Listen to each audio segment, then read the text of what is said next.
Chapter 1009. In the Dark Elf Forest, a merchant from the Skeleton Alliance carefully observed Versilia. Versilia was holding onto the trunk of a tree with one hand and clutching her heart with the other. Her face was pale, and her body was covered in sweat. Versilia looked very weak. She didn't even try to hide her pity. "You really have reached your limit. I thought you would be able to get used to the rune engraving in the heart. What a pity." Although the rune engraving had powerful side effects, if the recipient was very adaptable to the rune engraving, then the side effects would be minimized. In the past, some of the elves who received the rune engraving in the Lombard War died within 1 or 2 hours after the engraving. Some survived for several years until the end of the Lombard War. The rune engraving in the heart was the most powerful and most dangerous rune engraving. Once the engraving was successful, the recipient's power would receive an astonishing boost. The boost would be much greater than other engraving recipients. Take Versilia, for example. The effect of the rune engraving in her heart was that it could provide Versilia with endless divine might energy. It was because of this that Versilia could use her elven rune engraving without restraint. It was like a truly limitless fortress, displaying terrifying destructive power. Of course, Versilia's divine might energy wasn't truly limitless. Unlike Noah, who could store energy without any limit, Versilia's divine might energy could only be maintained at its peak state. After that, it could no longer receive more divine might energy. For example, if Versilia's divine aura was 100, then the 100 points of divine aura would be buffed by the spell engraving and maintained at 100 points. As for Noah, if his divine might energy was expressed as a value, then who knew how many zeros would be added to it? Moreover, it would continue to increase. However, even if it couldn't compare to Noah, the effect of Versilia's rune engraving was still very shocking. This was the powerful effect of the rune engraving in the heart. But at the same time, the side effects of the rune engraving in the heart were also frighteningly high. At least, apart from one person, Vivian had never seen an elf with a rune engraving in their heart live for long. Now, it seemed that Versilia had almost reached her limit after being defeated by Noah. Shut up. Versilia was still resisting the pain from her heart. Even though her face was pale, her eyes were still frighteningly cold. Skeleton Alliance merchant, I need more power. You should be able to give it to me, right? What did you say? Vivian's eyes widened slightly. You mean I need rune engraving, more runes? Versilia's stubborn voice. Versilia. Hearing this, the flirtatious smile on Vivian's face slowly disappeared and turned into disbelief. Versilia, a single rune engraving in her heart was already pushing Versilia to her limit. If more runes were engraved in her body, the terrifying side effects would definitely make Versilia die in pain and despair. Versilia was naturally aware of this. However, Versilia couldn't care less about that. You just have to do as I say. Versilia clutched her heart with shocking strength. Even though her face was filled with pain, her eyes were still filled with terrifying stubbornness and unwillingness. I can't win against that man. Then I can't win against that sword dancer. I don't want to be defeated by that sword dance without being able to retaliate. But this level of power isn't enough. It's not enough. At this moment, Versilia seemed to be emitting pitch-black emotions all over her body as she uttered words of darkness. I will have the power to defeat Noah Duria, he said. I need the power to defeat Renasubble. I must defeat them. Seeing Versilia's unwillingness and stubbornness, Versilia spoke out in pity. But one rune engraving is already pushing you to your limit. Even one more rune engraving will make you die instantly. I won't die, Versilia said in a tone that was unclear whether she was in a delirious state or determined state of mind. Before I defeat those two, I won't die. Hearing this, Versilia endured the pain. Her eyes were filled with unwillingness and stubbornness. After a while, Versilia smiled. Forget it. You're already at your limit. If I continue to observe you like this, I won't get any better data. I'll do as you wish. But You should know that the cost of engraving a rune engraving isn't cheap at all. Just as Versilia finished speaking, a small object was thrown to Versilia. Versilia was startled and subconsciously caught it. Versilia opened her hand and looked at the object in her hand. She was shocked. Lying in Versilia's hand was a magatama that looked like a deep red gemstone. "This is," Versilia exclaimed in surprise. "The blood of the Elven King. Sealed in it is the power of the Elven King who can control a large number of elves," Versilia said coldly. "Although I took it from an insignificant person, the blood of the Elven King is undoubtedly a national treasure. This thing should be worth enough, right?" Vivian chuckled in delight. "I didn't expect that you would actually have the blood of the Elf King. This is a national treasure that even the majority of the royal family is unable to obtain. If I were to sell it, I would be able to obtain a sufficient amount of research funds to squander." In other words, Versilia agreed to Versilia's deal. Versilia snorted coldly and turned her head away. She looked in the direction of the Elven Academy. It was as if she could see the figure of the only male Elven user who once swung the sword that moved her heart. The hand that clutched her heart tightened. "I will definitely defeat you. The next day, Noah and Lindley had just gotten out of bed when someone knocked on the door. It was Alice who knocked on the door. Alice had a worried look on her face. As soon as she entered the room, Alice brought a piece of news. "Versilia didn't come back last night?" Lindley asked in surprise. "Why? I don't know." Alice's face was full of worry. "The dean wanted to warn Sister Versilia about the conflict yesterday, but since yesterday, no one has been able to find Sister Versilia. Only a few students said that they vaguely saw Sister Versilia leave the academy and enter the Elven Forest. After that, there was no news of Sister Versilia. Could it be that the fortress girl took things too hard?" Lindley looked at Noah with uncertainty. "Even you don't know where the fortress girl went? How would I know where Versilia went?" Noah shrugged. "My mission was only to confirm if Versilia had the inscription of the transplanting spell. I'm not her nanny. That's what the strongest sword dancer should do. Otherwise, I wouldn't have watched her leave yesterday. But I don't know where Sister Versilia went," Alice said worriedly. "You said it yesterday. Sister Versilia's body seems to be abnormal. If she encounters any more danger..." Hearing Alice's words, Noah sighed inwardly.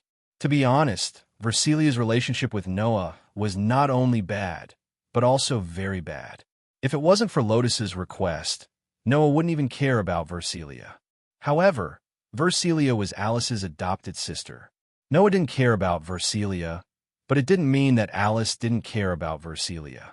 Just as Noah was about to say something to Alice, an accident happened. Kaboom! A shocking explosion shook the dormitory and entered the ears of Noah and the others. Noah and the others were shocked. Chapter 10:10. Rumble. The sound of the explosion was like a wave of sound that swept through the entire space and resounded throughout the sky of the Elven Academy. Noah, Alice, and Lindley rushed out of the Crow dormitory and arrived at the courtyard in front of the dormitory. They raised their eyes and looked in the direction of the sound. Far in the distance, in a corner of the elven forest that surrounded the academy, a thick cloud of fire and dust rose into the sky like a mushroom cloud. There, the forest had long been covered in flames, and the fire was gradually spreading to the surroundings, gradually expanding the intensity of the fire. "Fire," Alice said in shock. "How could the elven forest be on fire?" The elven forest was where the elves from the elemental elves lived. That forest was a rare and comfortable place for the elves in the human world. Therefore, even the fire elves would restrain themselves and not let the elven forest catch fire. In addition, there were many water elves in the elven forest. With those elves there, the elven forest couldn't possibly catch fire. At least, neither Alice nor Lindley had ever seen the elven forest on fire, unless someone deliberately set it on fire. "What's going on? Look, the elven forest is on fire. The elven forest is on fire. How can this be?" The students living in the dormitory of the Crow class seemed to be alarmed as well. They either poked their heads out of the windows of their rooms or, like Noah and the others, came out of the door. When they saw the elven forest on fire, they all began to clamor loudly. Claire was also one of the people who came out of the dormitory. What's going on? Claire didn't even have time to tie up her hair, letting it hang behind her back as she rushed out of the dormitory. When she saw the fire in the elven forest in the distance, she also stood up in shock. Why is the elven forest on fire? Who knows? Lindley didn't forget to cause trouble for Claire even at this time. Don't tell me it's because you set it on fire? Who started a fire randomly? Claire glared at Lindley angrily. Besides, I'm right here. Why would I set it on fire? Maybe your fire cat ran into the elven forest? Of course not.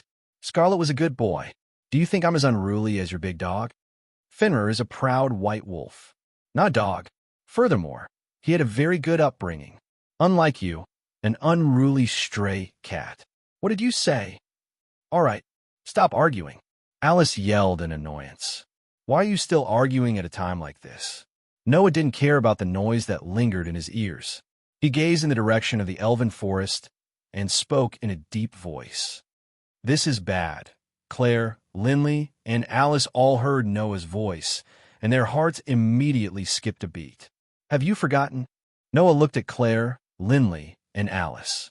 Ren and Fana are both in the elf forest. Claire, Lindley, and Alice finally remembered this matter and immediately stood up in shock.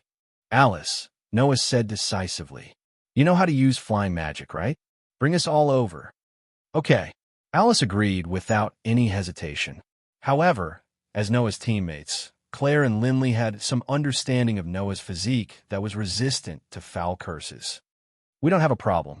We can directly support Alice's elven magic, Claire said doubtfully. But your physique can't support elven magic. How are you going to go with us? Noah didn't say anything. Instead, he reached out and grabbed Alice's small hand.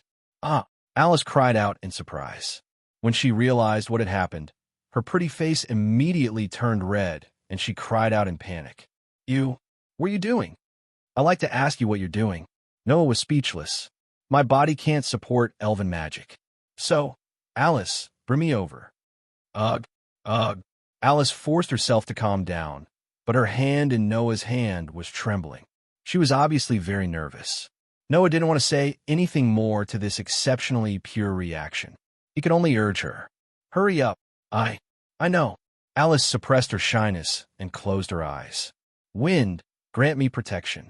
After chanting the elven magic incantation, a gentle breeze immediately started to swirl without warning. Like an invisible garment, it curled around Claire, Lindley, and Alice. Soon after, under the lead of Alice, who was controlling elven magic, the group of 4 floated into the air and flew towards the elf forest. After passing through the Alicia Elven Academy's buildings and walls, as well as the endless forest of tall trees, Noah's group of 4 flew straight towards the center of the sea of flames that was constantly spreading out due to the intense flames.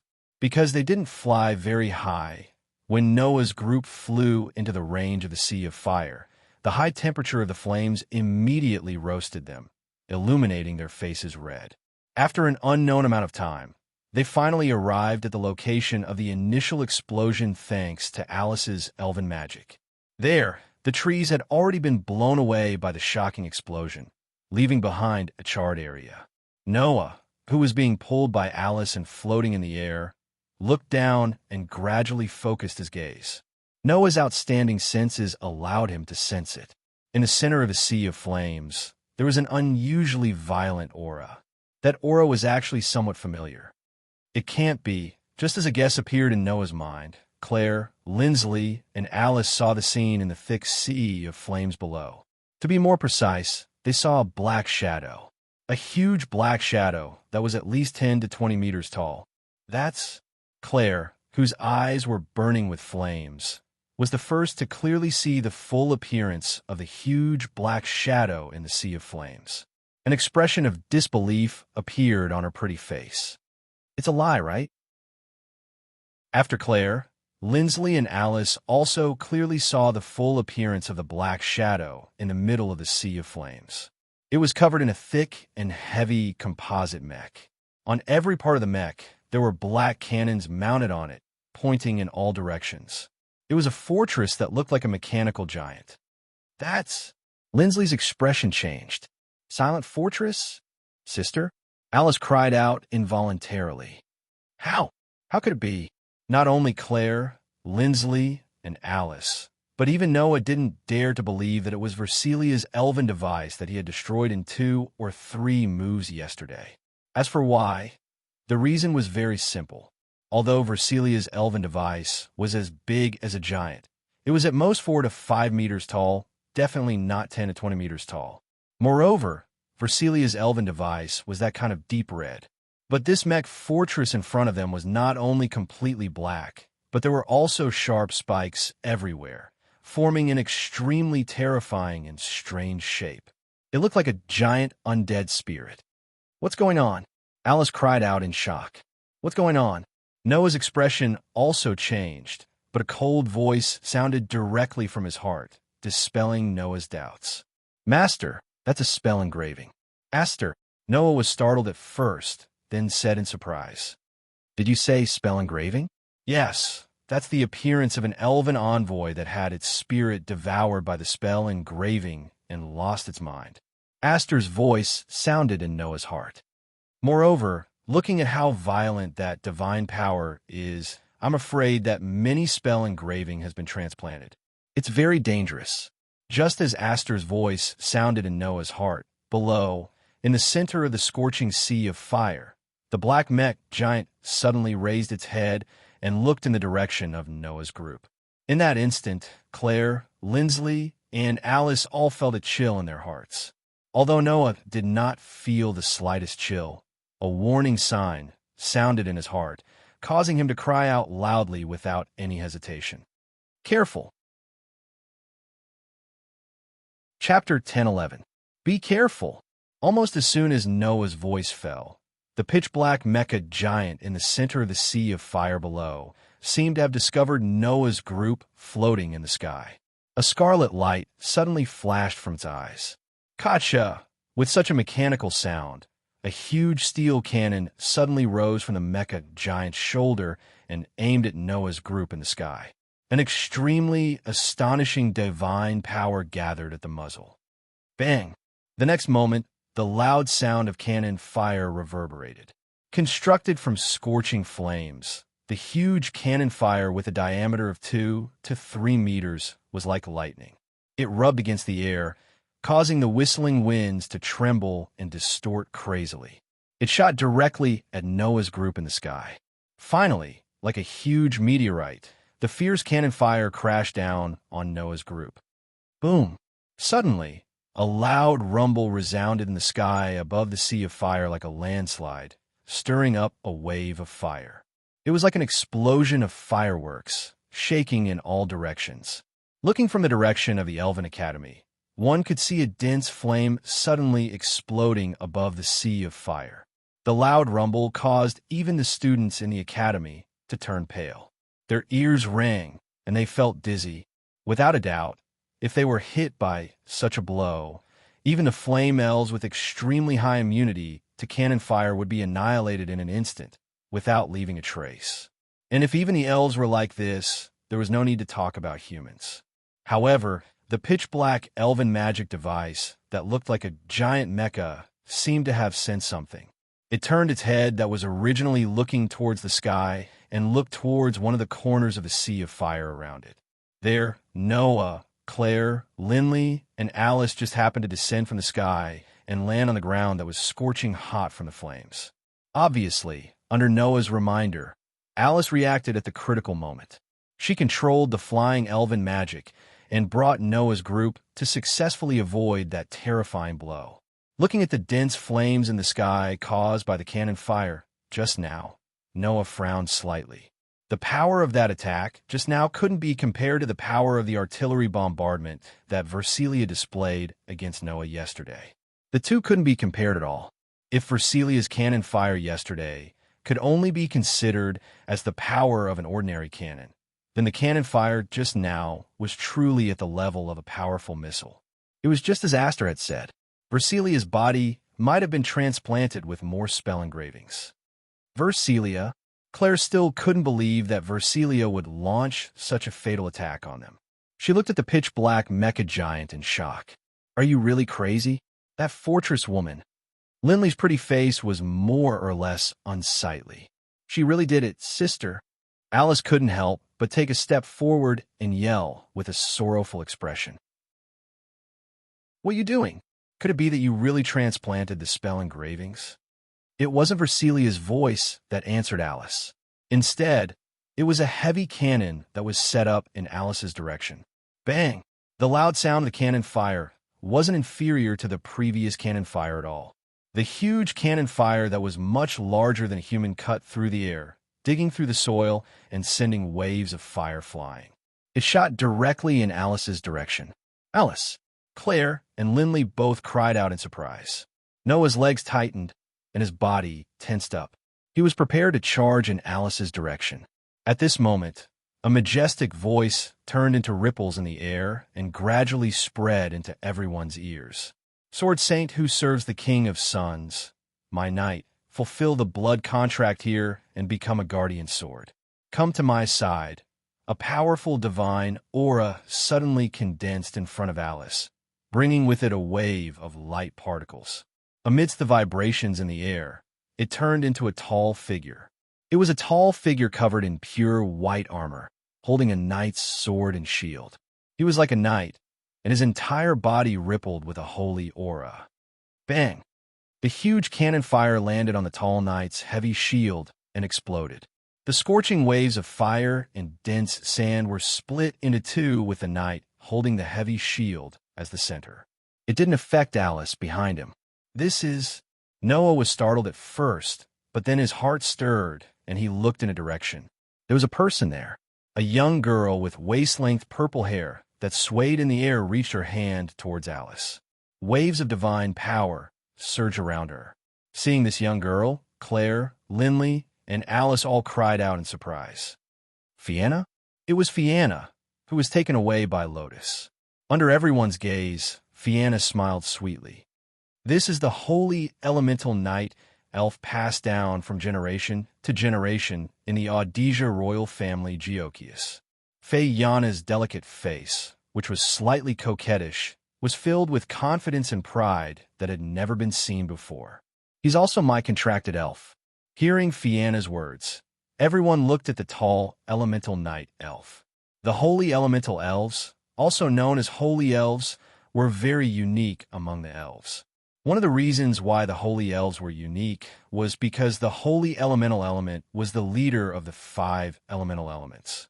The holy elven king of the 5 elven kings was also the elven king who had the deepest influence on the human world and the elemental elven world. Another reason was that elves with holy attributes had always been different from other elves.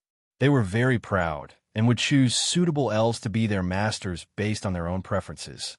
Even if the other party was Witch G, the holy elves would only be willing to open their hearts to a group of especially pure young girls and form a contract with them. Hence, apart from magical fairies who basically couldn't form a contract with humans, there were very few human elven envoys who could possess holy fairies. However, it was not strange that Fianna could have a contract spirit with a holy attribute. No matter what, Fianna was the princess of the Audisia Empire, and she was once a candidate for the elf concubine. If even Witch G couldn't form a contract with a holy elf, then none of the human elven envoys could. Of course, it was precisely because the holy elves were so special that even the slightest accident could lead to problems. Lotus had also said that something had happened to Fianna's contract spirit. Now, it seemed that with Lotus' help, Fianna's contract spirit's problem had been solved. Otherwise, Fianna wouldn't have such confidence and pride on her face. Suddenly, the pitch-black mecha giant shuddered. With a violent movement it hadn't made before, it abruptly turned around and faced behind it. So, you've really been forced to this extent by me? As this voice sounded, a young girl holding a pitch-black knight's sword and wearing a witch's robe slowly walked out of the sea of flames. Her eyes didn't carry any emotion, but the determination and sharpness in her eyes were directed directly at the pitch-black mecha giant.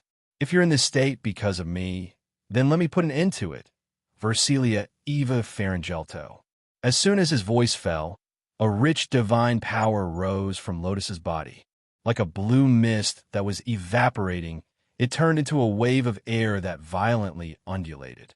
Feeling the divine aura from Lotus, the memories sleeping in the pitch-black mecha giant's body seemed to have been awakened. Lotus! Shell! Bell! Air! In the next instant, Versilia's sleep-talking voice came out of the pitch-black mecha giant's body as if it was squeezed out. Then, an extremely ominous black aura suddenly shook from the pitch-black mecha giant's body. Woo-woo-woo-woo-woo. Versilia's roar finally resounded above the sea of flames. Her voice was like that of a wild beast that had completely lost its mind. Chapter 10-12.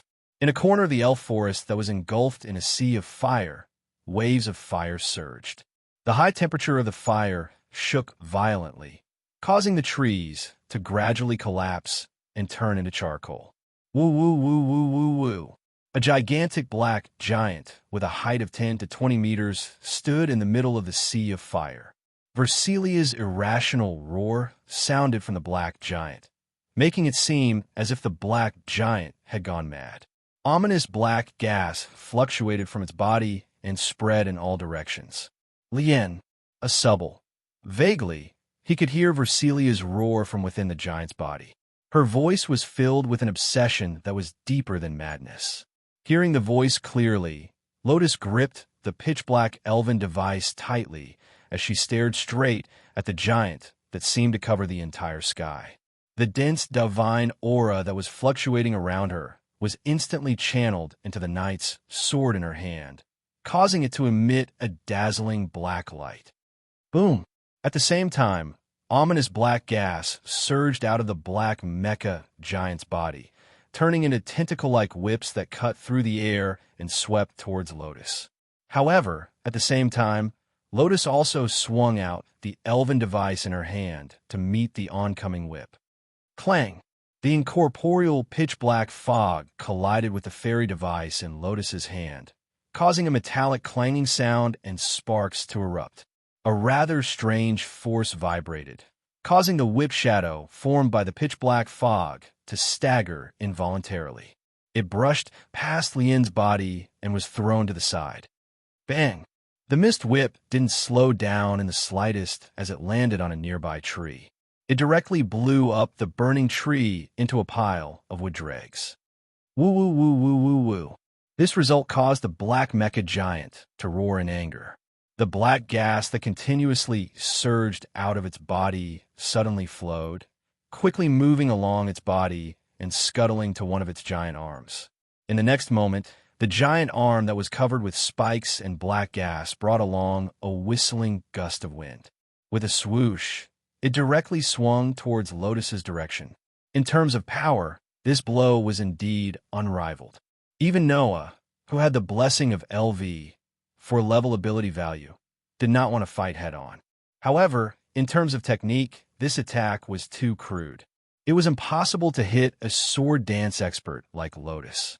Without any hesitation, Lotus's feet moved and she slightly dodged. The black arm suddenly whistled past Lotus's body and fell into the air. At this moment, Lotus's expression. This was because an ominous black gas suddenly surged from the huge arm that had brushed past Lotus's body and landed in the air. It actually attached itself to Lotus's body and forcefully seized the divine power energy that was fluctuating around Lotus like a phosphorescent wave of energy. This black gas, Lotus eyebrows, it can actually absorb divine aura. You can't fight it head-on, Lotus. Lastia's voice sounded in Lotus's mind. Incantations have always had the effect of changing the elves and elven users' elves' elemental attributes. Right now, the elemental attributes of Versilia Eva Faringelto's divine might have been changed. If you directly touch her, even you will have your divine might stolen. That means Lotus stared at the ominous black gas that fluctuated around the black mecha giant. The main body of the black gas is Versilia's divine aura that has been changed by the incantation engraving. That's right, Losty softly said. So, it's best not to get close to Versilia. While speaking, the black mecha giant had already retracted its arm. Once again, it swung its arm. Like huge rocks falling from the sky, it violently smashed towards Lotus's direction. This time, Lotus did not rely on her superior technique to perform a small shift. Instead, she nimbly flew out, the tips of her feet touching the ground. Like a ghost, she nimbly dodged the ferocious attacks that fell from the sky. Bang, bang, bang, bang, bang, bang. In the center of the elven forest, which was covered in a sea of fire, the sound of violent punches hitting the ground rang out continuously. Every punch caused the ground to tremble violently, sand to tumble, waves of fire to rise and fall, and the atmosphere to distort. The scene was extremely shocking. Sister, Alice's head heated up. Just as she was about to rush out, Noah suddenly grabbed her shoulder. Calm down, Alice. Noah shook his head at Alice. Versilia's obsession with Lotus, you should know best. Just leave it to Lotus. We can't interfere. Alice bit her lips, looking indignant. That was Alice's unwillingness to accept that she was completely unable to help her elder sister. At the same time, she was unwilling to accept that she couldn't stop Versilia from going astray and transplanting the incantation engraving. The one who could empathize with Alice's unwillingness the most was Claire. Because, just like Alice now, Claire could only watch as her sister betrayed the Elven King and became the Elven concubine of Calamity, bringing unimaginable disaster to the entire Osea Empire. At that time, if Claire had the ability to stop Rubia, the Elstian family wouldn't have declined overnight, and even Claire's parents wouldn't have been imprisoned. Claire pressed down on Alice's shoulder, just like Noah did, gazing at Alice as she spoke word by word. Now, we can only believe in Lotus's Subble. Although agreeing with Claire's words makes me unhappy, I still agree. Linley closed her eyes and didn't lose her elegance. That's not something we can interfere with. Believe in Lotus Subble. Fana smiled. She's the strongest sword dancer, the object of our dreams. She won't disappoint us. That's right. Noah withdrew his hand from Alice's body and slowly turned around. He cast his gaze toward the corner of the sea of fire as he said these words. Moreover, we also have things we need to do. Hearing Noah's words, the group of girls subconsciously followed Noah's gaze and looked in the direction Noah was looking. In the next instant, all the girls' expressions changed. Have I been discovered? Following this somewhat coquettish voice, a tall and graceful figure emerged from the sea of fire. You can still discover me in such a situation, as expected of the only male elven user who can compete with the strongest sword dancer. After speaking, the tall and graceful figure walked out of the sea of fire, revealing her full appearance. Then, the pair of pointy ears attracted everyone's attention. Elfie clan, Claire, Linley, Fana, and Alice glanced at each other. Noah looked straight at the tall woman from the Elfie clan and suddenly spoke. You're the merchant from the Skeleton Alliance who snuck into the Elven Academy, came in contact with Versilia, and helped Versilia transplant the spell engravings, right? The merchant from the Skeleton Alliance? Claire, Linley, and Fana instantly became vigilant. Alice's face was filled with anger. A gust of wind swept up in her hand and turned into a ceremonial spear, pointing it at Vivian. You're the one who deceived Sister Versilia. How can you say that I deceived her? Versilia willingly accepted my spell engravings. Vivian smiled and turned her gaze to Versilia's direction. Looking at the berserk, pitch-black mecha giant, her gaze became scorching hot. However, I also didn't expect that after transplanting so many spell engravings, Versilia actually survived. Although her rationality was swallowed and she fell into a berserk state, to be able to withstand so many spell engravings without dying, this opportunity is really too rare. That child can definitely make a big step forward in my research. After saying this, Vivian looked at Noah's group and suddenly smiled. So, I can't let you touch my experimental subject. After speaking, A red jade-shaped gem appeared in Vivian's hand. That's... Noah immediately recognized that gem. That red jade-shaped gem was the Elven King's blood that Enrich possessed. Chapter 10:13. That's not only Noah, but even Viviana and Alice, who had seen Geo display the blood of the Elven King, recognized the origin of the red gemstone in Vivian's hand. Although Claire and Lindsley didn't know that it was all of Enrich's Elven King's blood, they recognized the Elven King's blood itself. They were both astonished at the sight. Noah narrowed his eyes and looked at Vivian with a cold gaze. Why do you have the blood of the Elven King? This is what Versilia used to pay for a large number of spell engravings. Vivian held the blood of the Elven King tightly, the coquettish smile on her face growing wider and wider. I heard that the power of the Elven King, who can control large numbers of elves, is sealed inside. I use it a little when Versilia lost control and found some good opponents for you. The blood of the Elven King in Vivian's hand started to blossom with a black mist-like light, shrouding Vivian's body. At this moment, in the sea of fire behind Vivian, little bits of light suddenly started to emerge. No, it wasn't light, but eyes. Pairs of eyes seemed to be hiding in the trees at night, intending to hunt, staring at the eyes of wolves like prey. Of course, the eyes were not ordinary wolves. Instead, they were wolf spirits of the fire attribute that were surrounded by flames. It was as if they were made of fire itself. There were more than 1,000 of these wolf spirits, and the reason in their eyes had long since disappeared. All that was left was a dull, lifeless gaze that was being manipulated like marionettes. Under Vivian's special control, their ferocity was aroused. Scarlet, Fenrir, Claire, and Lindsley both summoned their contracted spirits and turned them into the most suitable elven equipment, holding them tightly in their hands. Claire whipped the flame whip in her hand against the ground. With a paw sound, the flames on the whip became extremely ferocious. If we fight here, my Scarlet won't lose to any elf. Watch me burn you to ashes. Claire's contracted spirit was a fire cat spirit of the fire attribute. Of course, Scarlet's power would be greatly increased when surrounded by a sea of fire. On the other hand, Lindsley, who had turned Ice Fairy Fenrir into a crystal-like longbow, was secretly speechless. This is truly the worst battle environment. In the sea of fire, Lindsley's ice elves would be weakened and their strength would decrease by a lot. Only Fianna's holy attribute knight, Elf Geokius, and Alice's wind attribute magic Wind Elf Smough were not affected by the high temperature and could unleash their full power. However, Fianna was born in the Gods' Parliament, so she didn't know how to use the battle sword dance, let alone use the elven device. It was impossible for Fianna to play a big role in the battle.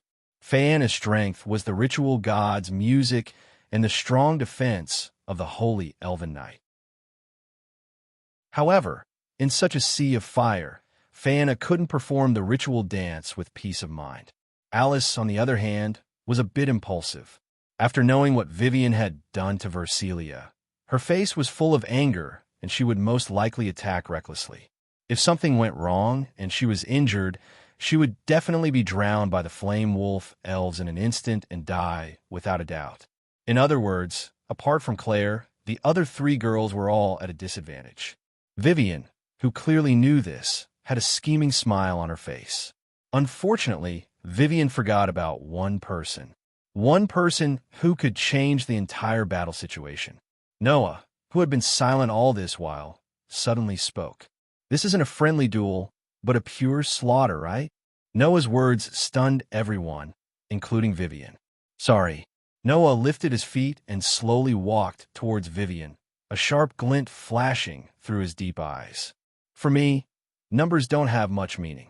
When this sentence came out from Noah's mouth, the space behind Noah that was dyed red by the sea of fire suddenly distorted. Wong!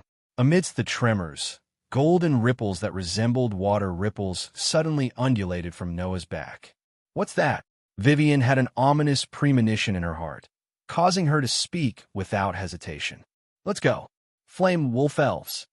The flame wolf elves army that appeared from the sea of fire shot out bloody light from their eyes. Roar, roar, roar, roar. In the next second, the overwhelming pack of flame wolves roared wantonly and charged in Noah's direction, bringing with them an extremely high temperature as they surged over like a tide. Looking at the overwhelming flame wolf elves army, Noah just slowly raised one hand. The golden ripples that covered Noah's back suddenly burst out bursts of energy waves that were hard to detect. After that, numerous sabers, swords, spears, halberds, and various other weapons with gorgeous and extravagant designs abruptly shot out from the numerous golden ripples, and they faced the army of flame wolf fairies that were surging forward like fish. With a shake, they shot up explosively, like a stream of light. The rain of precious artifacts that covered the sky and the earth met with the army of flame wolves that covered the sky and the earth. Bang! The flame wolf spirit that was charging at the very front was directly shot by a spear. Its entire body exploded into a cluster of sparks in an instant. It didn't even have the time to let out a scream before it disappeared into the air. Bang, bang, bang, bang, bang, bang. After the first flame wolf elves that were shot, a series of muffled sounds rang out one after another, following closely behind. Every time a sound rang out, one of the flame wolf elves that were charging at them violently would be shot by Noah's relics, exploding into sparks all over the sky. And every time a round of relics was shot out, a new one would pop out from the golden ripples behind Noah. In the vibrations of the air, they all shot out rapidly.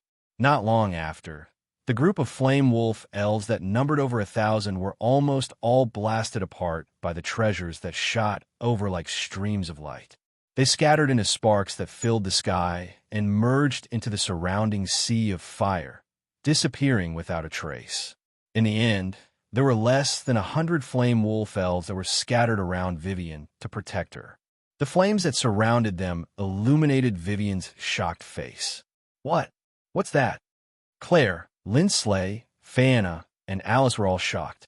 Not to mention Viviana and Alice. Even Claire and Lindsley, who had been teammates with Noah for nearly half a month, didn't know that Noah had such a trick up his sleeve. The only thing that could be confirmed was that those luxurious-looking weapons were definitely not elven devices. However, in terms of power, each of those weapons was not inferior to the elven devices used by elven users. Lotus, who was fighting with the pitch-black mecha giant that Versilia had transformed into, also noticed the commotion over here. She glanced sideways at Noah, whose back was covered with golden ripples, with a somewhat dignified expression in her eyes. That person actually hid such a trick. Ignoring everyone's shock, Noah looked at Vivian and raised his hand again. A sword immediately popped out from a golden ripple beside him. As Noah waved his hand, it turned into a stream of light, piercing through the air like lightning, and swept toward Vivian's direction. Bang! A muffled sound sounded again. It was the sound of Noah's noble phantasm exploding a flame wolf spirit that had appeared in front of Vivian and blocked a fatal blow for her. Vivian had already reacted. She knew that now was not the time to be shocked. She held the blood of the Elf King tightly and dissipated like a cloud of mist. When she reappeared, she was already beside Versilia's pitch-black mecha giant. Sure enough, it's a bit difficult to rely on the blood of the Elf King to deal with an elven user who is comparable to the most powerful sword dancer. Vivian forced a smile. But I still have the most powerful weapon here. The blood of the Elf King in Vivian's hand suddenly emitted black smoke, which lingered around the pitch-black mecha giant. In the pitch-black mecha giant, Versilia's painful roars gradually sounded.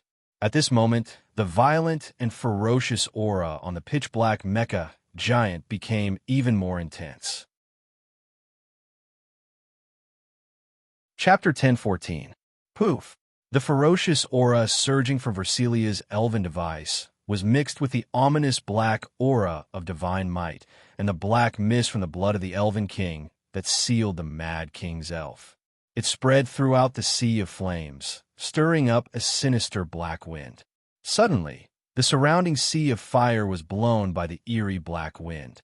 The center of the entire sea of fire was swaying and the rising and falling waves of fire seemed to have solidified, stopping in midair. Ah! Versilia's roar sounded like the high-pitched howl of a wild beast. Everyone's heart skipped a beat when they heard it. Vivian was the only one who wasn't disturbed by the beast-like roar. Instead, she smiled with elation. Even this didn't break you, Versilia. You're amazing. As an experimental subject, you'll definitely make those who study the runes go crazy with joy. Hearing this, Noah and Lotus both turned their cold gazes to Vivian. Even Claire, Linley, and Fana were more or less angry. This merchant of the Elfie Skeleton Alliance did not care about the lives of others in order to study the runes. As long as it could advance Vivian's research, Vivian wouldn't mind sacrificing 1 or 2 lives, right?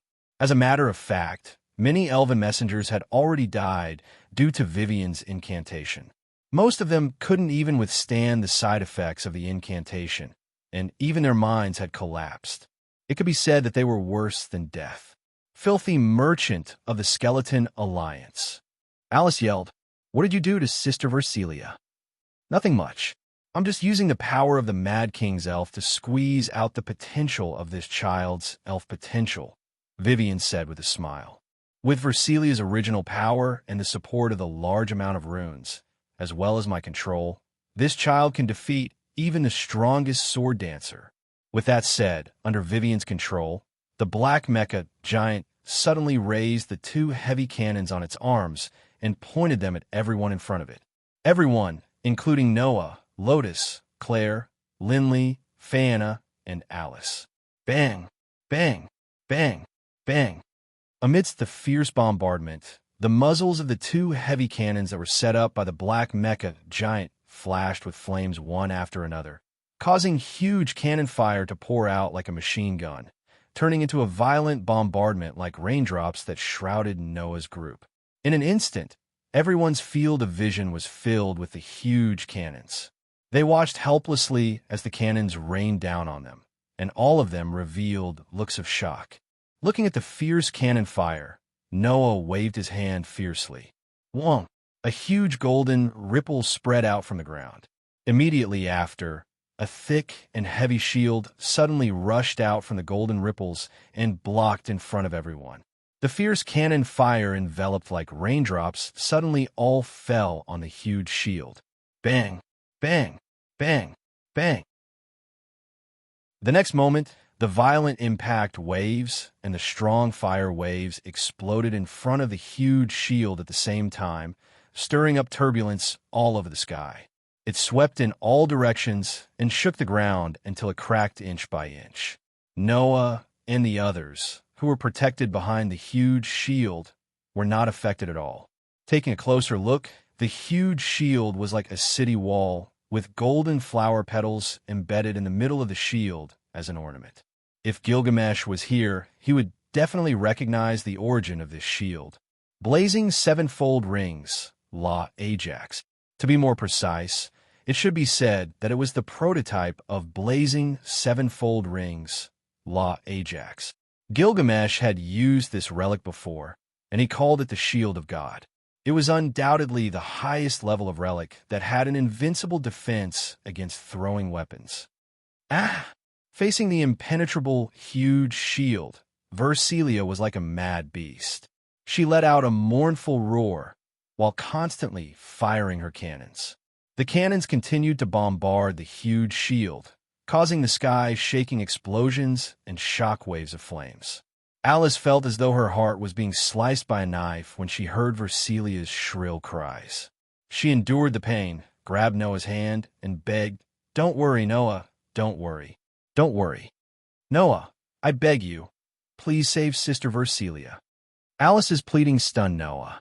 Alice was a very serious and stubborn girl. As the head of Wind King Knights, it was really not easy for this young girl to plead others for help. She was aiming to become an excellent knight. Noah could only look at Alice's pleading face and close his eyes. Then he took out the elven device that had transformed into a dagger from his back. After its time, the dagger in Noah's hand emitted a dazzling light and turned into a shiny silver holy sword.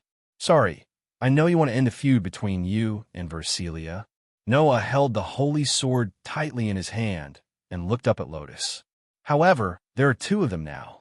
If we attack together, it won't be considered breaking the rules, right? Lotus looked straight at Noah and saw Noah's unquestionable expression. After a long while, she sighed and nodded. I understand. The two of them looked at each other and stepped forward at the same time. Behind the huge shield, two figures turned into two streams of light and flashed out from the left and right sides of the shield at the same time. They drew a perfect arc and flew toward the black mecha giant in front of them. Is he here? Vivian couldn't help but take a step back as she shouted in a delicate voice. Go! A black fog gushed out from the black mecha giant beside Vivian and gradually condensed into a whip shadow.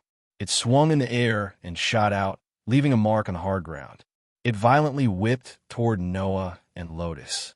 In the face of the oncoming whip shadow, Noah and Lotus trembled at the same time. Their speed suddenly soared like lightning. Before the whip shadow could fall, they had already arrived in front of the pitch-black mecha giant. Absolute sword skill. Primary form, purple lightning. Two cold sword lights, one white and one black, appeared at the same time and heavily fell on the black mecha giant. Pucci. Two chilling sword lights slashed across the body of the black mecha giant, piercing through its shoulders. With a loud tearing sound, the two gigantic arms of the black mecha giant were directly severed, falling to the ground with a loud crash. Ah! Versilia's roar became even crazier.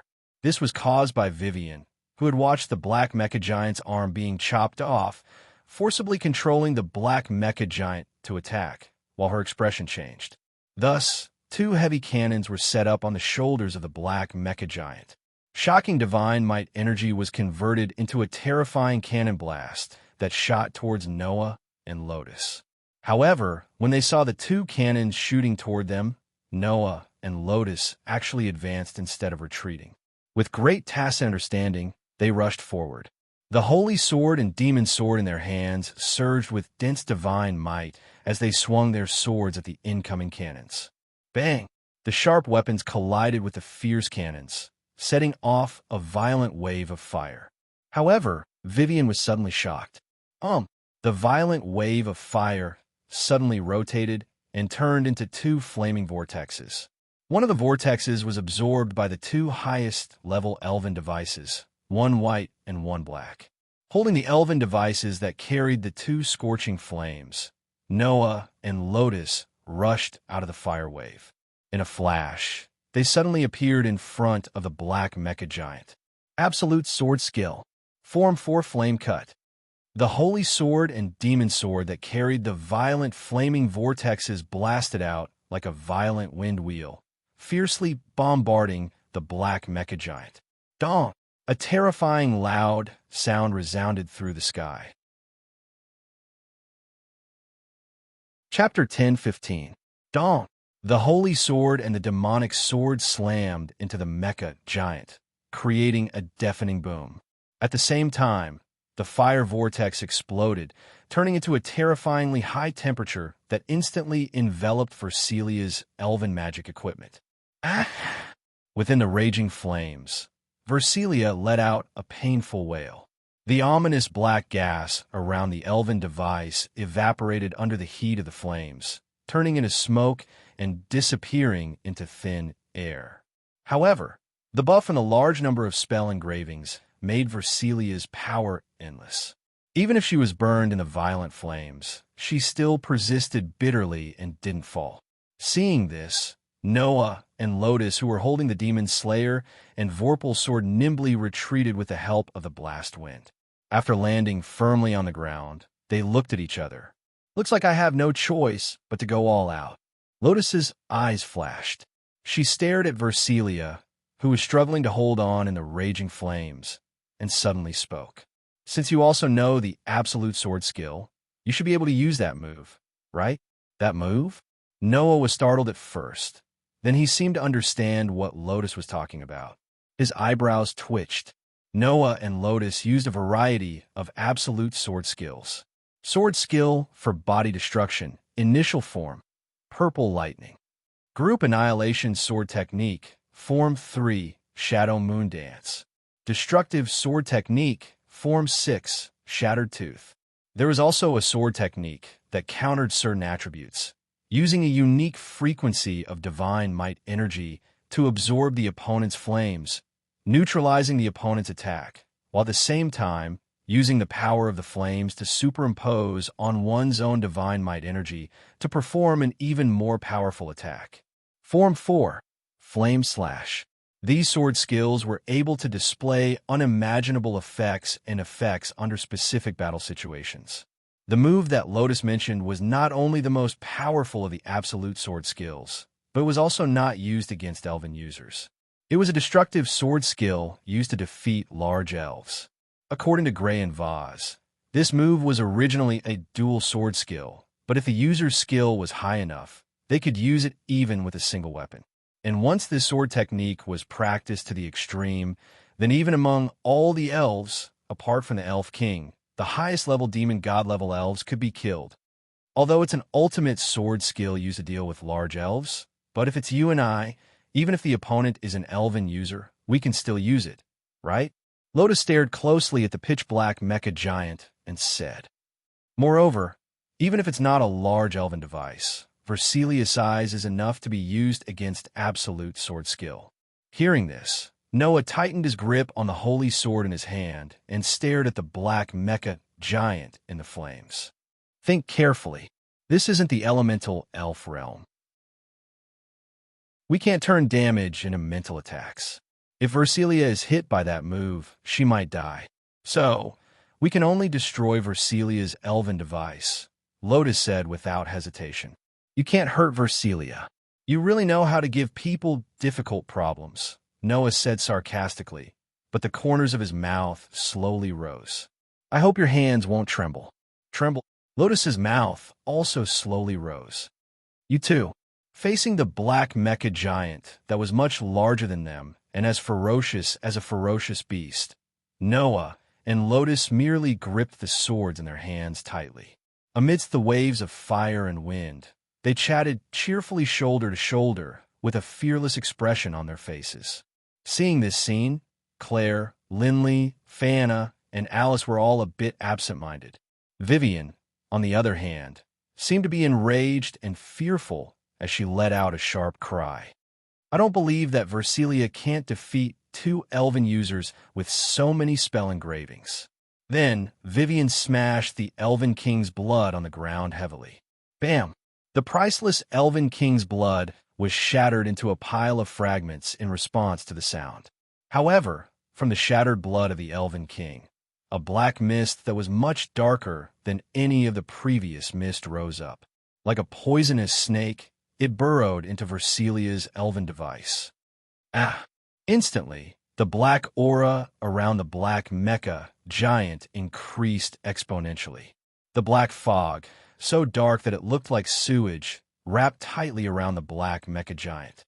Like the most profound curse, it stirred up waves of violent turbulence. At this moment, the Mad King's elf sealed in the Elven King's blood was completely released. All of his power merged with Versilia's contracted elf, drawing out all of Versilia's potential beyond her limits. As Versilia roared in a completely irrational manner, the black mecha giant raised an arm. The black arm that was covered with sharp thorns suddenly expanded several times under the infusion of the ominous black mist. Like an iron tower that fell from the sky, it brought with it a whistling wind and distorted space as it fiercely smashed toward Noah and Lotus. The huge fist had yet to truly come into contact with Noah and Lotus, but the powerful wind brought about by the fist blew against Noah and Lotus, causing their clothes to flutter wildly and stick close to their skin. Noah and Lotus just stared at the huge fist that was rapidly expanding in their eyes. Under the extremely terrifying power of the blow, their bodies suddenly trembled. Bam! Finally, the huge fist that fell from the sky like an iron tower heavily bombarded the ground where Noah and Lotus were standing, causing a thunderous explosion that erupted from the center of the elven forest. The moment the rumbling sound exploded, The most frightening attack wave since the start of the battle surged out from the middle of the battlefield. It was as though one could clearly see it with one's naked eye. It transformed into a substance-like ripple that spread out within a couple of blinks of an eye. Only after it spread to a distance of dozens of meters away did it gradually disappear. As for the trembling of the ground, it couldn't be stopped no matter what. It was also because of this that Claire, Lindley, Viviana, Alice, and even Vivian, who were caught off guard by the trembling of the ground, didn't notice it. On the two sides of the black mecha giant that was bombarding the ground, two figures suddenly flashed out. Clang! Dazzling white light and rich black light burst out from the demon slayer and the Vorpal sword at the same time, instantly illuminating the entire space that was dyed red by the sea of fire. At the same time, an astonishing divine power spread out from Noah and Lotus like phosphorescence, surging in all directions like a tide. The two figures holding the demon slayer and the Vorpal sword seemed to flash across the space with the black mecha giant as the center. Suddenly, they crossed each other. Absolute sword skill. Form breaker ardent flower spiral sword dance 18 consecutive slashes. The holy sword and demon sword emitting white light and black light instantly turned into countless sword rays that crisscrossed on the black mecha giant. Poochie poochie poochie poochie poochie.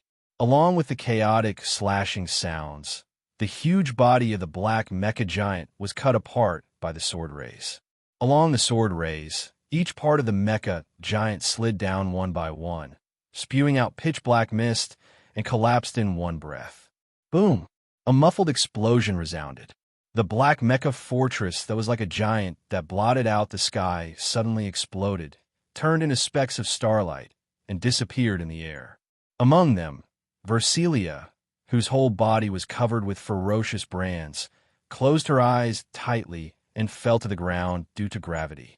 She made a muffled sound, and her delicate body kept convulsing. On the two sides of the starlight that filled the sky, Noah and Lotus had their backs facing each other. Their backs were straight, and their robes were fluttering in the wind. It was a very beautiful scene. Chapter 10:16.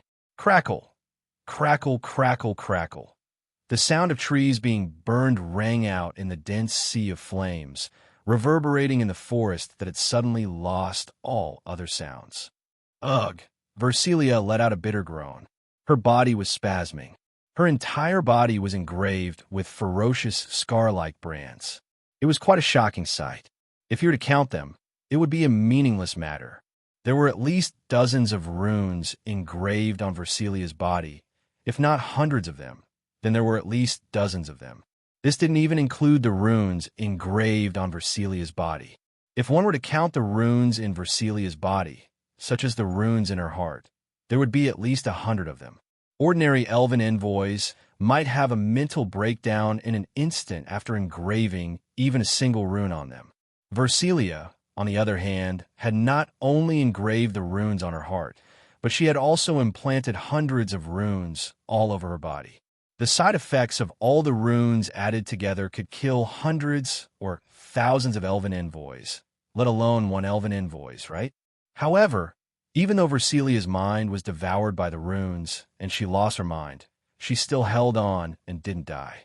The reason was because of a single obsession. Lien, a subtle. The soft voice from Versilia's mouth contained the root of all the obsessions in her heart. Hearing this voice, Lien's hand that was holding onto the elven envoys subconsciously tightened. She lowered her head and slowly walked towards Versilia, arriving in front of her. Lien, a subtle. Versilia seemed to have recovered a bit of consciousness. She raised her eyes with difficulty and cast her gaze towards Lien. Versilia. Lotus looked into Versilia's eyes.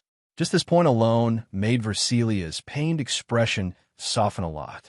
3 years ago, the strongest sword dancer had defeated Versilia with a single strike.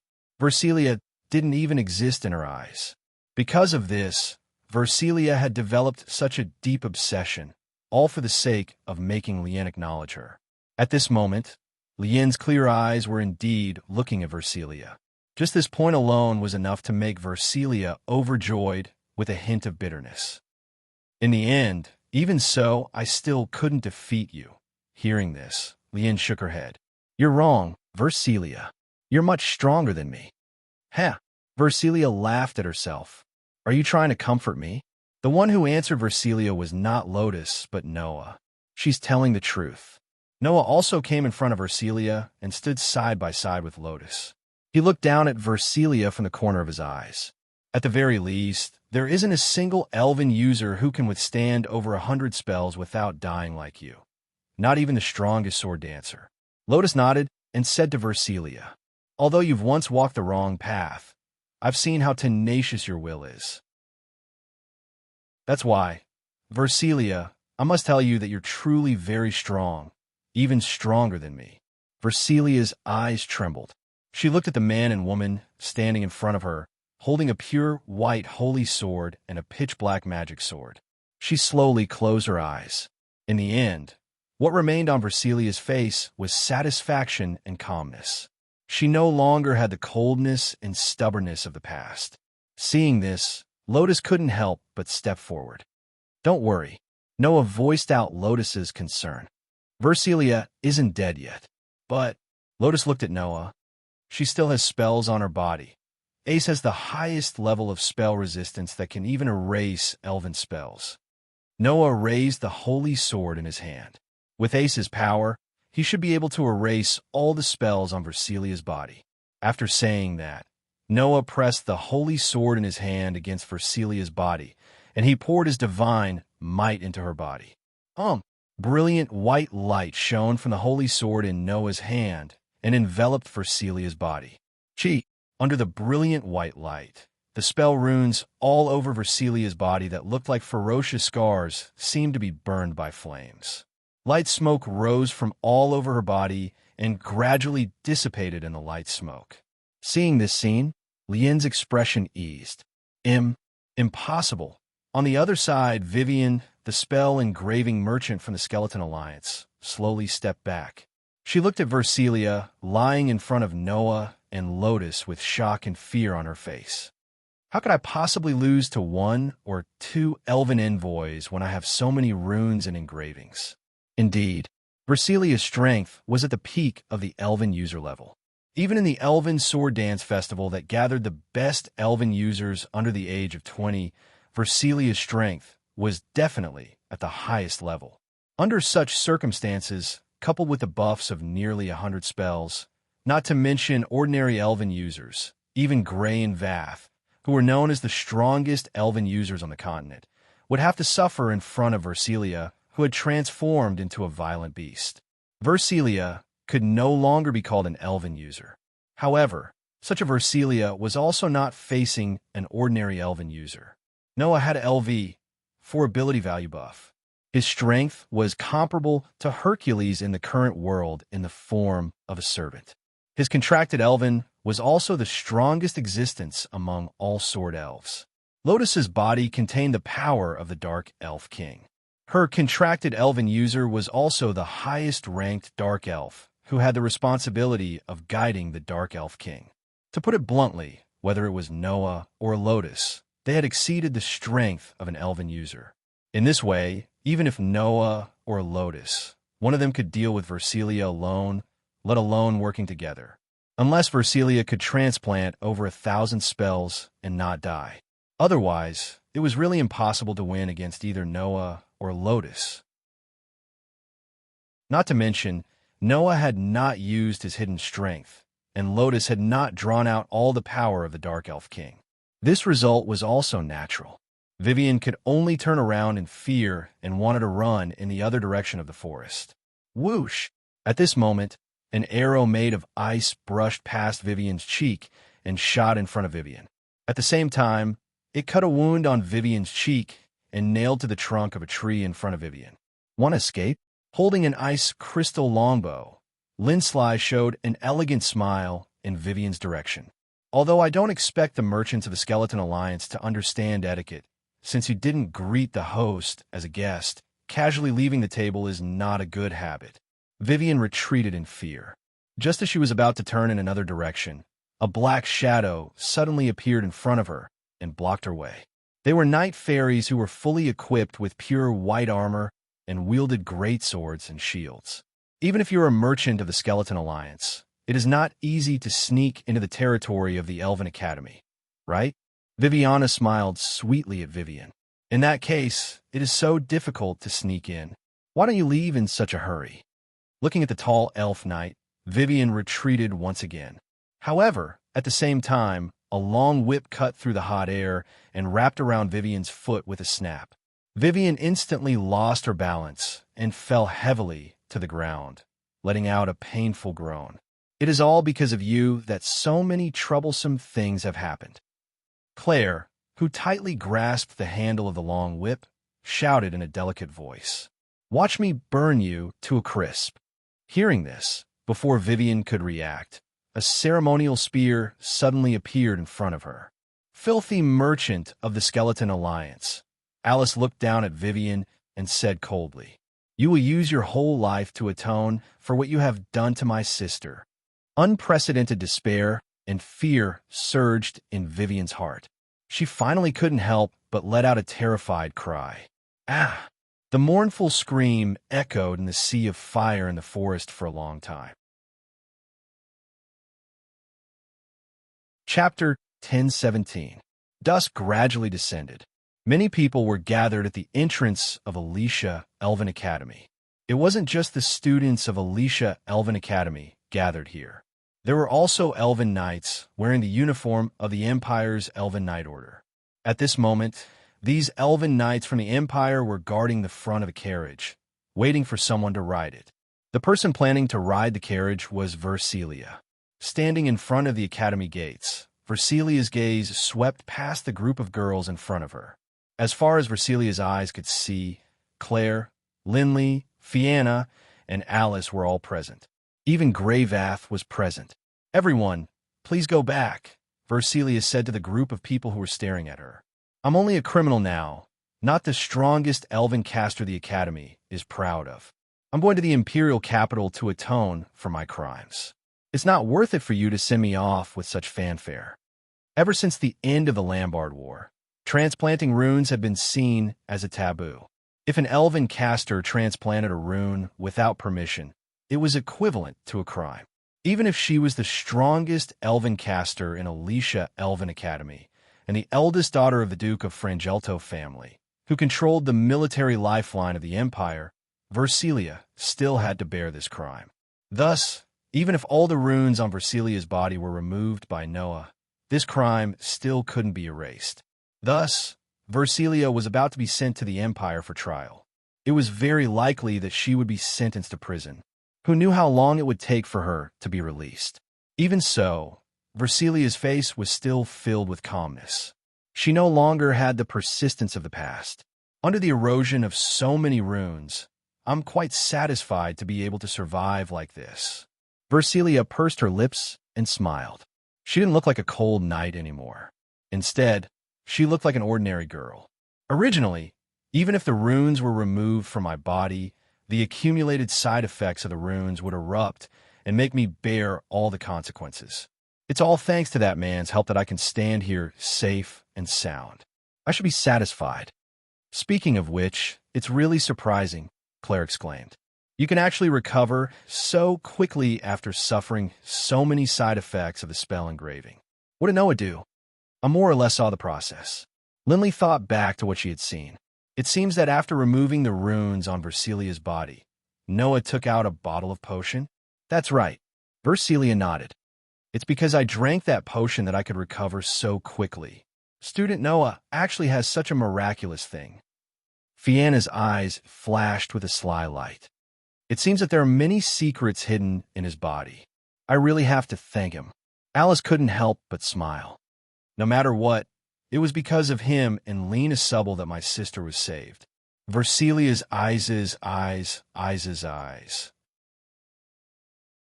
In the end, the two of them didn't come. Hearing Versilia's words, the girls fell silent. They knew that the two people Versilia was talking about were definitely Noah and Lotus. However, neither Noah nor Lotus appeared here to send Versilia off. However, thinking about it carefully, it didn't seem strange. Noah didn't get along with Versilia. He only came in contact with Versilia because of Lotus' request.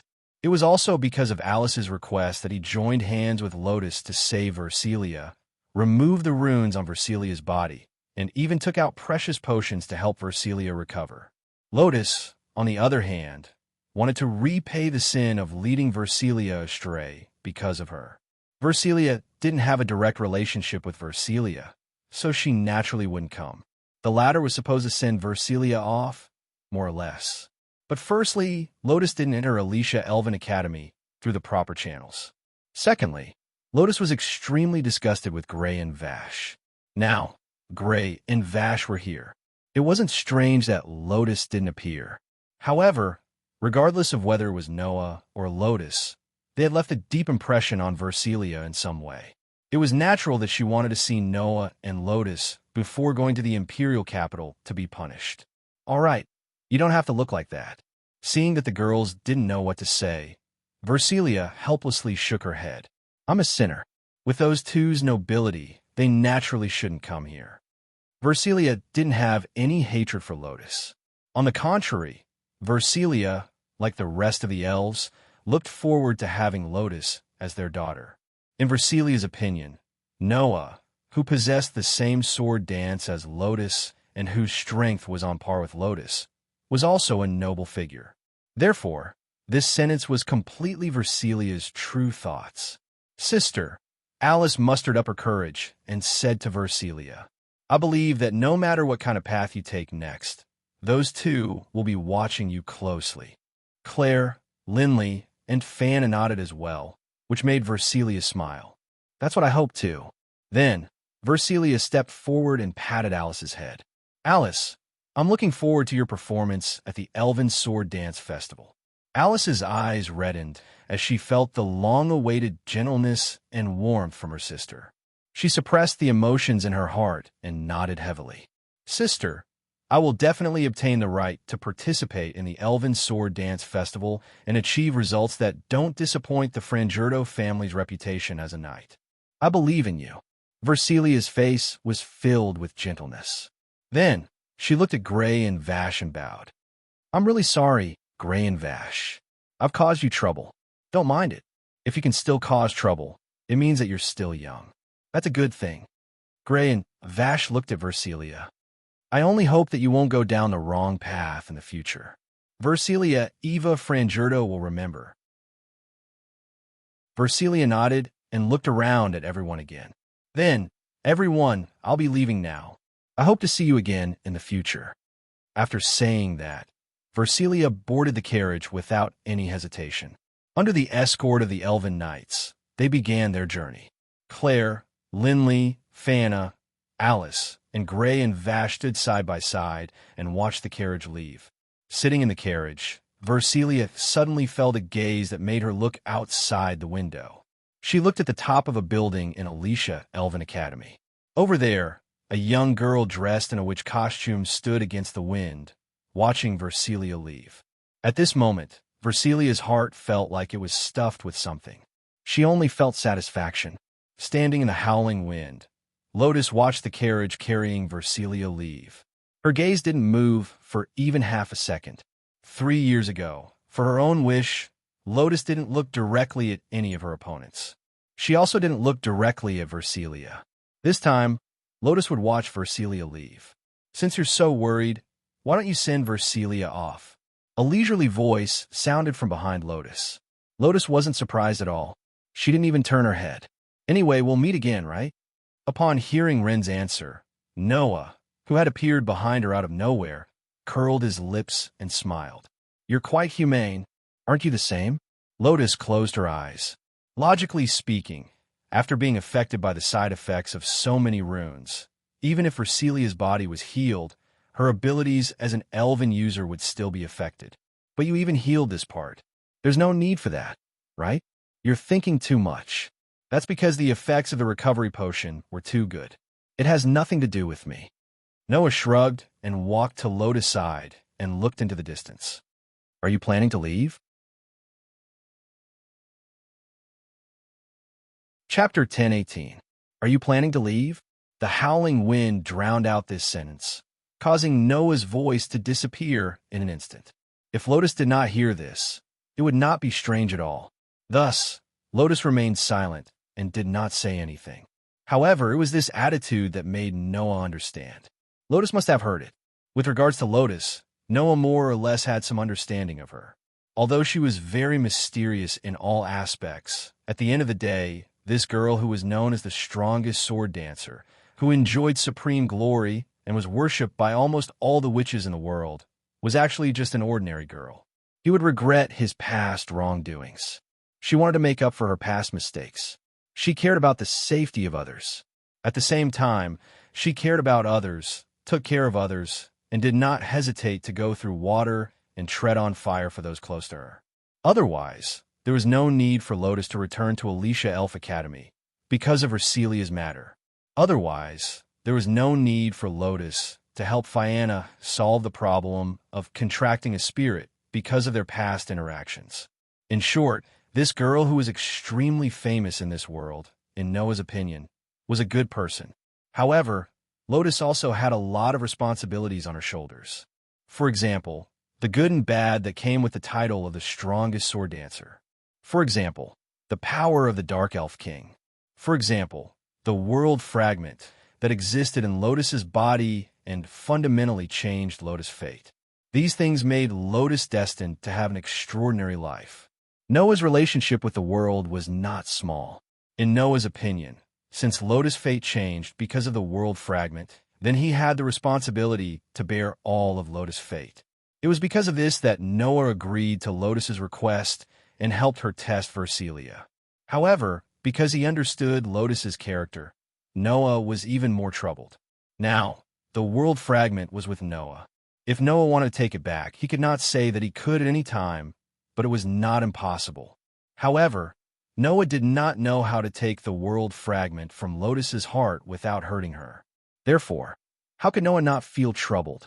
Lotus did not know if she had noticed Noah's dilemma, but she suddenly spoke. To be honest, I'm not at all interested in the thing in my body that can even change the will of the Dark Elf King and make the power of the Dark Elf King not choose to reincarnate into a male, but into me, as well as the origin of you who possesses this inconceivable thing. Is that so? Noah was slightly startled, and then he smiled bitterly. It's something that fundamentally changed your fate. You really don't mind? If I say that I don't mind, then I must be lying. Lotus was silent for a while, and then said this sentence. Otherwise, I wouldn't come to you. You to say. Noah looked up at the elven forest outside Alicia Elven Academy and asked, "When did you notice it?" Noah was naturally asking when Lotus had detected the existence of the world fragment. Noah was more or less surprised by Lotus's answer. From the very beginning, ever since I gained consciousness, I felt its existence as if it was in the unseen world. In the beginning, Noah was really surprised. One must know that even Orpheus could not detect the existence of the world fragment in his body. He could only passively endure the influence of the world fragment, which was why he came to find Noah. Lotus, on the other hand, actually knew about the existence of the world fragment from the beginning. However, thinking about it carefully, it was not that strange. Although Lotus was not as strong as Orpheus, the existence of the world fragment came in all kinds of forms. Some could not be seen except for Noah. Some could be seen and touched by anyone. It was not strange that Lotus could detect it. Then, have you never thought of figuring out what it is? Noah asked doubtfully. Anyone would feel uneasy if there was an unknown thing residing in their body, right? That's true, but so far, it has not brought me any adverse effects. Lotus said lightly, as if she was not talking about her own affairs. Although I inherited the power of the Dark Elf King because of its existence, similarly, without it, not only would the power of the Dark Elf King not be able to perfectly awaken, but it might also devour me and turn me into a resentful spirit like the demon King Solomon. That might be the case. Then, Noah was silent for a moment, then sighed. You have never thought of taking it out? Indeed, I have never thought of it. Lotus's tone did not have any confusion. Of course, there is also Lastia's firm opposition. That child thinks that I can perfectly awaken and control the power of the Dark Elf King because of the inexplicable existence in my body. If I take it out, the power of the Dark Elf King is likely to go berserk. So, you really don't care about anything? Noah frowned. Even if you know that I want to take it back, you don't care? I don't care. Lotus's tone still did not have any confusion, and similarly, there was no falsehood in it. However, this time around, Lotus turned around and looked straight at Noah. She spoke with great determination. Whether it is the origin of the thing in my body, whether it is related to you, the influence of the power of the Dark Elf King, or what will happen to me if I take it out, I don't care about any of these. I just feel that since my fate has changed because of this, then I should fight you for it. That's all. Hearing this, Noah finally understood Lotus's thoughts. This girl kept saying that her fate had changed because of the world fragment, but in fact, she did not want her fate to be decided by other things.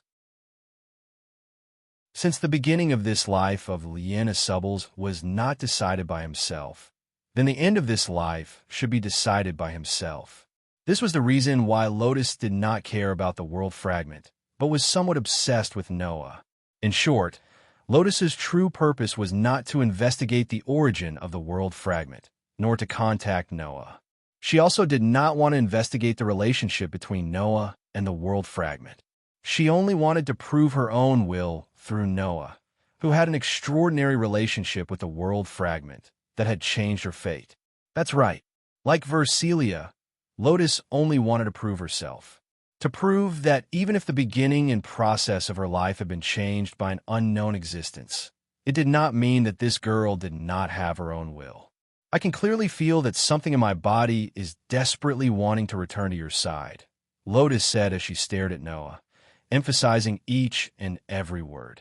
However, since it has taken the liberty of lodging in my body and changed my life and fate, then, if it wants to leave, it must first ask for my permission. From Lotus's words, Noah could hear an unprecedentedly strong will. It was not a willpower that existed to make things difficult for Noah, nor was it a willpower that existed to get to the bottom of things, nor was it a willpower that existed to complain. It was simply a willpower that existed to prove its own willpower. So, if you want to take it back, then defeat me. Lotus turned around and once again faced the vast scenery of the academy, her voice slowly reverberating in the surroundings. Defeat me, and no matter how you want to take it back, I will cooperate. Leaving these words behind, Lotus leaped and fell into the thicket below. Her figure gradually disappeared from there. In the end, Lotus only left one sentence for Noah. I will be waiting for you at the Elven Sword Dance Festival. Noah lowered his eyes and looked in the direction that Lotus disappeared in, not saying anything for a long time. Because, other than Lotus's words, there was another girl who left a message for Noah. For Lotus's sake, I will not let her lose to you. As soon as the voice fell, a pitch-black feather slowly floated down from the horizon. Noah reached out his hand and caught the pitch-black feather. He stared at the pitch-black feather for a long time before helplessly speaking. It seems that the troubles I have to deal with in this world will not end so easily. Chapter 10:19. Master, please wake up. Master. In his sleep, Noah heard a very pleasant but emotionless, immature voice calling him. However, perhaps it was because the voice was too cute and pleasing to the ear, Noah didn't wake up at all. Instead, he felt like he had heard a nice lullaby, and his consciousness became more immersed in the dream. Soon, he fell asleep. Master, please wake up.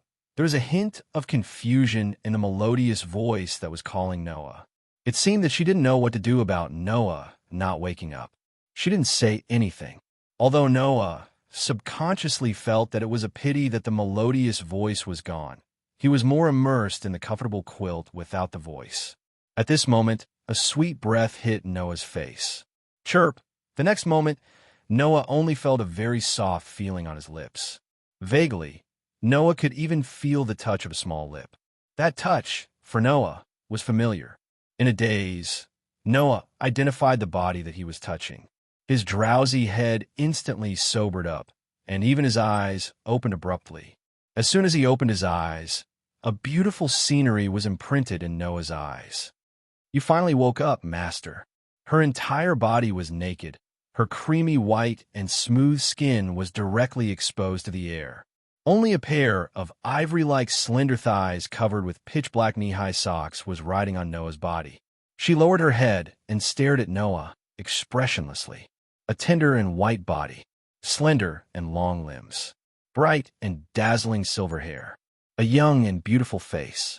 Who else could it be except for Aster? AI. Aster? The first thing he saw when he woke up in the morning was such an exciting scene. As a healthy man, Noah's whole body almost trembled and he almost screamed. "Why? Why is it you again?" "Because I'm calling Master to wake up." Aster's beautiful face still didn't show the slightest emotion as she said this sentence as if it was a matter of course. The contract spirit of the person who gives snacks also seems to wake her master up in the morning, so Aster also tried. The so-called person who gives snacks in Aster's mouth was Lindsay Lay. As a young miss who was good at household chores, Lindley's favorite thing to do in her free time was to develop new desserts and then let Carol and Finner taste them. Occasionally, she would even take them to the academy to share, claiming that this was the consideration a noble should have. Since living in Lindsay Lay's room, Aster seemed to be often fed by Lindsay Lay. Thus, as time passed, Aster began to call Lindley the person who gave out snacks. In other words, Aster saw Lindsay Lay's contract spirit Fenrir wake her master up in the morning, so she decided to follow suit. However, Fenrir actually wouldn't take the initiative to wake Lindsay Lay up in the morning. Only when Lindsay Lay specifically told Fenrir to wake her up in the morning before she went to bed, Fenrir would do it. Thinking of this, Noah turned his gaze to the bed at the side. There, Lindsay Lay's figure had already disappeared. It was probably like what Aster said. She was woken up by Fenrir. Only Carol, this incompetent maid, was still lying in bed, snoring loudly, looking very happy. "Okay, I understand the reason," Noah said somewhat weakly. "But even if you want to wake me up, you should at least wear some clothes, right? I think this attire can make you happy," Aster said faintly. "As Master's contract spirit, pleasing you, I think it's a matter of course." He didn't know if it was Noah's misconception. Noah felt that Aster seemed to have emphasized on the words contract spirit. Moreover, although Aster was usually expressionless, the expression on her face today seemed to be more indifferent than before, giving people a feeling that she was distant and even unreasonable. Noticing this, Noah hesitated for a moment and said with some uncertainty, "I say, Aster, are you angry?" When these words came out, Aster's mysterious eyes turned slightly and stared straight at Noah. "I am Master's contract spirit and also Master's sword. Not long ago, we made a vow to each other, saying that we will never leave each other." Noah laughed dryly. Indeed, I still remember, but..." Aster put a slender finger on Noah's lips, looking straight at Noah with a trace of dissatisfaction. "Master, you used a weapon other than Aster's." Hearing Aster's words, Noah finally understood why Aster was suddenly angry. Not long ago, when he was fighting against Vivian, Noah had activated the Gate of Babylon.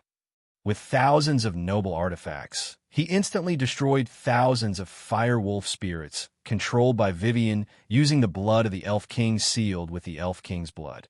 For the people of this world, even if he explained the origin of the noble artifacts to them, they probably wouldn't understand.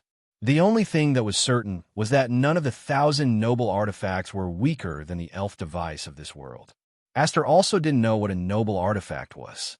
Therefore, from Aster's point of view, it was as if Noah had used another elf device, which made her feel very uncomfortable. In other words, Aster was jealous.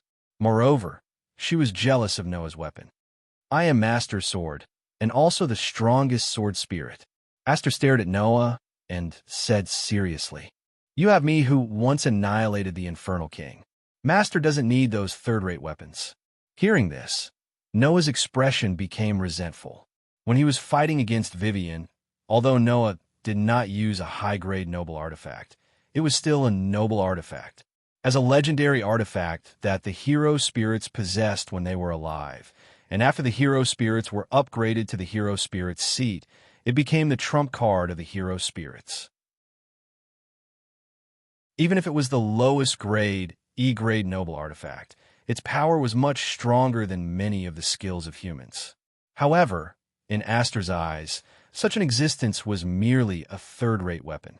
It was estimated that only the strongest sword spirit, whose strength was comparable to an A++ grade noble artifact, could say that. After all, even if Noah had all the noble artifacts that could exist in the form of weapons and tools in this world, there are only a handful of noble artifacts that could be compared to Aster's. Considering the increase in power that could be obtained when working with Aster, other than the strongest series of noble artifacts, there was really no other noble artifact that could surpass Aster's full power. However, Noah could not help but laugh at Aster's dissatisfaction. Listen carefully, Aster. Noah extended his hand and patted Aster's head. You're different from those weapons. Different? Aster was puzzled. What's different about me? Although those weapons are powerful, to me, they're still just weapons. Noah patted Aster's head and said softly, but Aster is different. To me, apart from being my sword, Aster is also a rare companion. You have to remember this in your heart. Do you understand? Hearing this, Aster stared blankly at Noah's gentle expression. His eyes that were filled with displeasure gradually returned to normal. I understand, Master. Oh, Noah was a little suspicious. Then tell me, what do you understand? Those weapons that Master have are just normal weapons to you, but I'm special. Aster said. So, from today onwards, not only will I be Master's sword, but I will also be Master's beloved sword. Seeing Aster's serious expression, Noah could only feel speechless in his heart. Since Aster woke him up, Noah did not plan to continue sleeping. After tidying up his clothes and letting Aster change, Noah held Aster's hand and walked out of the room. Oof, oof, oof. As soon as they came out of the room, a pleasant humming sound immediately entered Noah's ears. Chapter 10:20. Oomph, oomph. In the kitchen, Lindley, wearing an apron, was happily humming a song while making breakfast. The sweet aroma from the kitchen filled the entire dormitory room. Smelling the aroma in the air, not to mention Noah, even Aster looked towards the kitchen. Her beautiful big eyes were blinking, and one could see some desire in them. Lindley, who was making breakfast in the kitchen, seemed to have noticed the arrival of Noah and Aster. She turned her head and looked outside the kitchen. When she saw Noah and Aster, an elegant smile appeared on her delicate face. Good morning. Good morning. Noah nodded. He lowered his gaze slightly and looked at the breakfast Lindley was making. Making breakfast? Yes. Lindley seemed to be in a good mood. She skillfully made breakfast while happily replying to him. Where's Carol? Hasn't she woken up yet? No. Noah shrugged. That incompetent maid is still snoring away. Don't talk about Carol like that. Lindley glared at Noah and said reproachfully, the maids of the Lawrence Frost family only need to be cute. If that's the case, you might as well buy a doll. Noah sighed. Do you need me to wake her up? There's no need. Lynn's sily eye proudly raised the breakfast she was preparing. Although Carol will continue to sleep if no one wakes her up, she will still be hungry. Once she smells the aroma, that child will wake up. Sounds like a pet from somewhere. Noah laughed dryly. It seems that I need to reevaluate the young miss and maid of the Lawrence Frost family. It's good that you know. Lindley didn't seem to hear the derogatory meaning in Noah's words, and her mood became happy again. Since you're awake, I'll make breakfast for you. Noah didn't argue and directly nodded. He held Aster's hand, who was looking towards the kitchen, and sat down at the dining table. Humph, humph, humph, humph. Lynn's sily eye seemed to be very satisfied with the fact that someone was looking forward to the breakfast she made. Her mood also became better. Not only did she make breakfast a little faster, but her technique also became more flexible. She really doesn't look like a spoiled young lady. Looking at Lincilii, who was happily busy in the kitchen, Noah couldn't help smiling. Lindley's ability to take care of the family was truly off the charts. Even Alice, who specialized in cooking, couldn't win against Lindley in terms of culinary skills. Every time he thought of the inconceivable situation of a young girl and her servant living in this room, Noah would sigh. Linley and Carol must have made a mistake somewhere. Otherwise, it wouldn't be that Lincilii, as a young lady, could be said to be omnipotent in family matters, while Carol, as a maid, was even more useless than the spoiled young lady.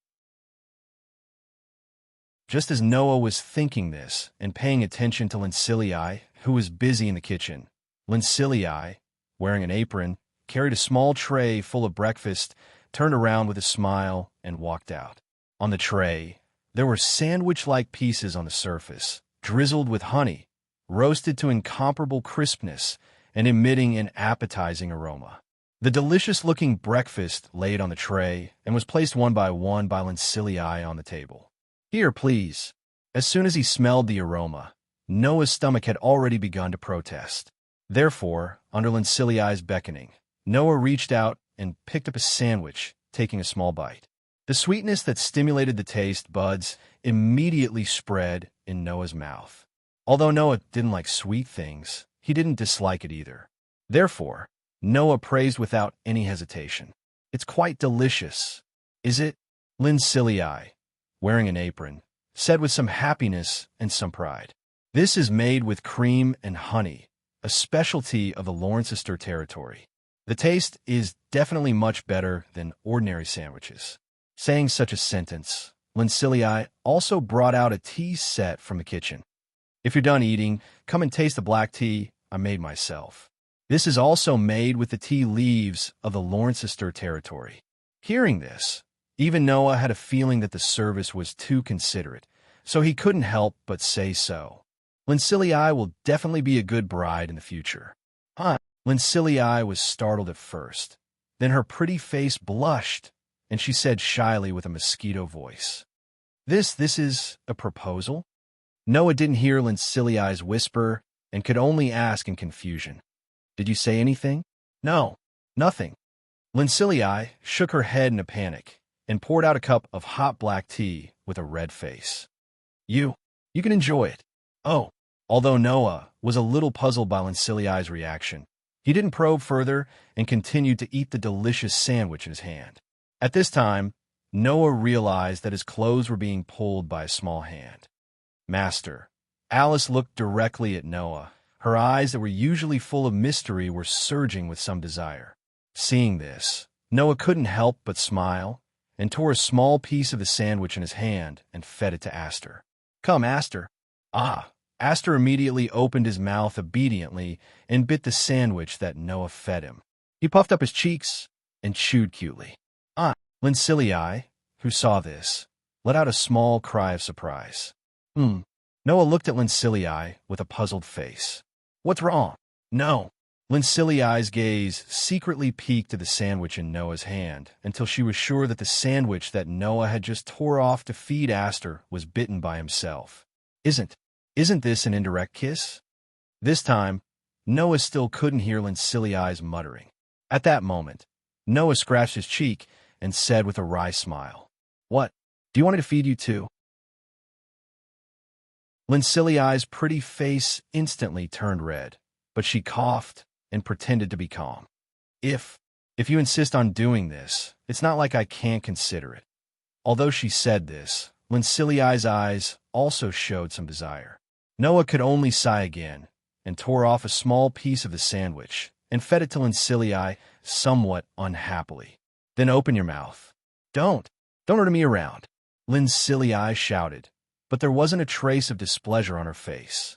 Instead, she looked somewhat happy. This girl, could it be that she's the kind of person who looks like an S, but is actually a M? Just as Noah was thinking this maliciously, the door was directly pushed open. "Noah, Lincilii, you still haven't gotten up?" The one who appeared at the door was Claire. "Hurry up and get up. Today we're going to announce the new team for the team." Claire's aggressive words became softer and softer towards the end. The reason was naturally because she saw Noah feeding Lincilii. What are you doing?" The next moment, Claire's angry voice resounded in the Crow class dormitory, opening the first scene of this day's school life. Walking the hallway of the Elven Academy, Noah, Claire, Lincilii, and Fianna walked in the direction of the announcement board. Is it a team competition? Fianna seemed to be a little nervous. This is the first time I'm participating in this kind of competition between elves. Is there anything I need to pay attention to? Fianna used to be a witch from the Gods' Parliament. The skills she learned were almost all ritualistic music and communication skills with elves. She didn't have any knowledge of sword dancing at all. It was natural for her to feel nervous. Don't worry, you're the most important support member in our team. Noah smiled slightly. You just need to dance the ritualistic music. Leave the rest to us. You can't be more reliable when you say this. Someone who can rival the strongest sword dancer. Fianna also smiled slightly. However, Fianna's smile was more or less somewhat complicated. Then, Fianna lowered her voice and said to Noah, "Don't worry about it. Undoubtedly, I'm just using you." Chapter 10:21. Undoubtedly, I'm just using you. When Noah heard this, his footsteps paused slightly, and then he returned to his original state as if nothing had happened. Seeing this, Fianna was surprised. You don't care what I mean? Isn't it obvious? Noah smiled indifferently. That's right, you're just using me. Fianna was a bit speechless, but she still looked at Noah and said, You already knew? Or rather, your goal was clear from the start, right? Noah looked at Claire and Linley, who were quarreling, and said to Fianna, without turning his head, As soon as you transferred here, you asked Gray and Vaz to find me and asked to join my team without hesitation. From this point on, I believe that everyone knows that you came here specifically for me, right? So it's still too obvious? Fianna smiled helplessly, but still nodded. But you're right. The reason I came to Alicia Elven Academy was because I heard about you. About me? Noah curled his lips. It should be about me and Lotus, right? That's not wrong. Fianna sighed. In the beginning, I didn't want to transfer to Alicia Elven Academy. I only decided to come to this academy after I received the report that you had a sword dance duel with Lotus and tied with her. I also heard that you have the same sword dance technique as Lotus. Let me guess why you made this decision. Noah suddenly continued Fianna's words. If you can be on the same team as the strongest sword dancer, then you have a high chance of achieving victory in the Elven Sword Dance Festival. That's why you transferred to Alicia Elven Academy and asked me to join right from the start, right? Fianna was silent. Then, let me guess why you're willing to go to this extent to participate in the Elven Sword Dance Festival. Noah said in a flat tone, I heard from Lotus that there were some problems with your contracted spirit. If I'm not wrong, that's why you want to participate in the Elven Sword Dance Festival, right? This time, Fianna was completely speechless. Obviously, Noah had guessed correctly. Or rather, after knowing that there were problems with Fianna's contracted spirit, Noah had already guessed most of Fianna's situation. Noah felt that the reason why Fianna didn't choose to inherit Rubia Elstein's position 4 years ago and become the Fire Elf concubine must be because there was a problem with the contract with the elf. As everyone knew, the Elven concubine was at the peak of all the witches in the world and directly served the Elven king. Such an existence was like the messengers of God who spread the will of God to the world. One could imagine how high their status was. However, it was also because of this that the Elven concubine could only be the most outstanding of all the witches. If an Elven concubine who stood at the peak of all the witches had problems with her contracted spirit, it could only prove that her ability wasn't enough to become the Elven concubine. It could even cause the Elven king to dislike her and cause unnecessary trouble. Because of this, Fianna gave up the position of the Elven concubine. Others thought that Fianna had abandoned herself and failed to live up to the expectations of the Ordesian Empire's people, so she voluntarily gave up the position of the Elven concubine. Who knew that Fianna didn't voluntarily give up the position of the Elven concubine, but had no choice but to give up the position that was at the peak of all the witches? Perhaps the Ordesian Empire's royal family found out about Fianna's problem, so they banned her and made her disappear from everyone's sight, making her become the lost Elven concubine. Noah could also imagine how Fianna was looked down upon and neglected by the Ordesian Empire's royal family, after losing the possibility of becoming the elven concubine. However, Fianna didn't choose to sit still. Her Highness' plan was to participate in the Elven Sword Dance Festival and obtain victory in the Elven Sword Dance Festival to solve the problem of contracting spirits. This was the reason why Fianna didn't hesitate to give up her status as a princess and come to Alicia Elven Academy as an elven envoy. However, there's one thing that I don't understand. Noah suddenly changed the topic. Because of Lotus, the problem of your contracted spirit has been solved. Why do you still want to stay here? Do you think that I can return to the House of Gods and compete for the position of the elven concubine after taking back the power of the contracted spirit? Fianna bitterly smiled. You think too much of the Gods' Parliament. It's a place that has gradually decayed over time. In the past, the Gods' Parliament only wanted to nurture the most outstanding elven concubines for the Elven King. But now, the Gods' Parliament has been bound by many worldly things. A place like that wouldn't allow a stain to appear on its reputation. Fianna sarcastically said. For example, a person who once gave up the position of the elven concubine and became a lost elven concubine can still stay there. Even so, you have no reason to stay in my team, right? Noah glanced at Fianna. Even if you can't return to the House of Gods, you're still the excellent witch concubine who almost became the elven concubine. If the royal family of Alicia Empire knows that the problem of your contracted spirit has been solved, then you can take back everything you have as a princess, right? But I don't want to do that, Fianna said without any hesitation. When I lost my status and power, those guys looked at me with contempt and mockery. Now that I have recovered, I'm showing off in front of those guys. It feels like I am performing like a clown. I hate that feeling. Besides, it's not like I don't have any reason to stay. Fianna looked at Noah with a sweet smile. Her gloomy tone was swept away. In Elf Forest, in order to solve the problem of contracting elves, Lotus and I had a lot of contact. I can feel that the strongest sword dancer seems to pay special attention to you. I want to know, what is the relationship between you two? Hearing this, Noah was startled and said with uncertainty, Don't tell me you want to stay in my team because of this. Not only that, Fianna smiled mischievously.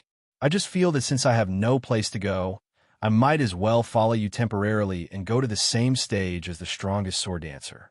That's not bad. After saying this, Fianna put her hands behind her back and swung her waist-length hair.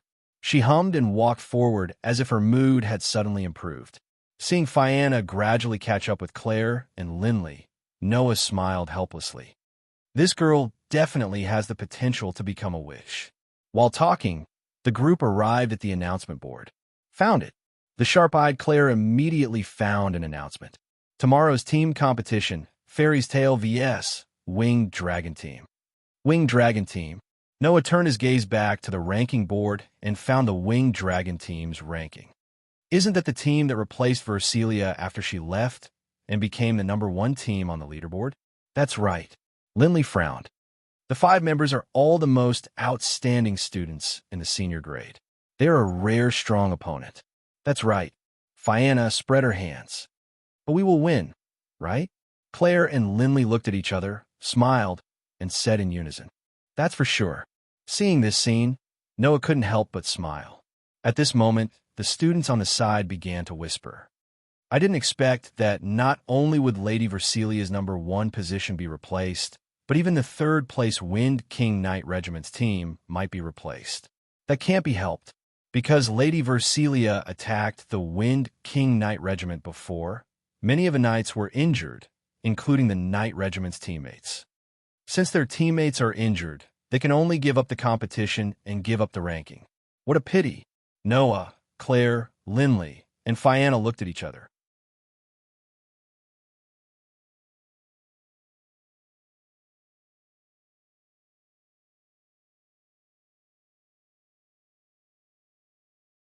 In fact, when Alice went to visit her teammates, they had already expressed that they wanted Alice to disband her team and join another team so that they could continue competing for the qualifications for the Sword Dance Festival.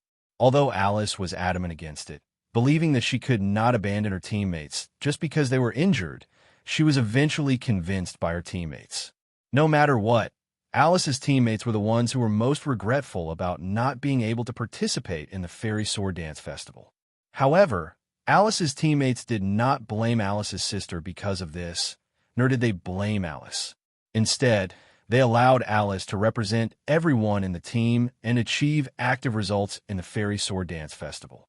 To this, Alice could only agree, full of gratitude. However, after agreeing, another problem appeared in front of Alice. Whose team should I join?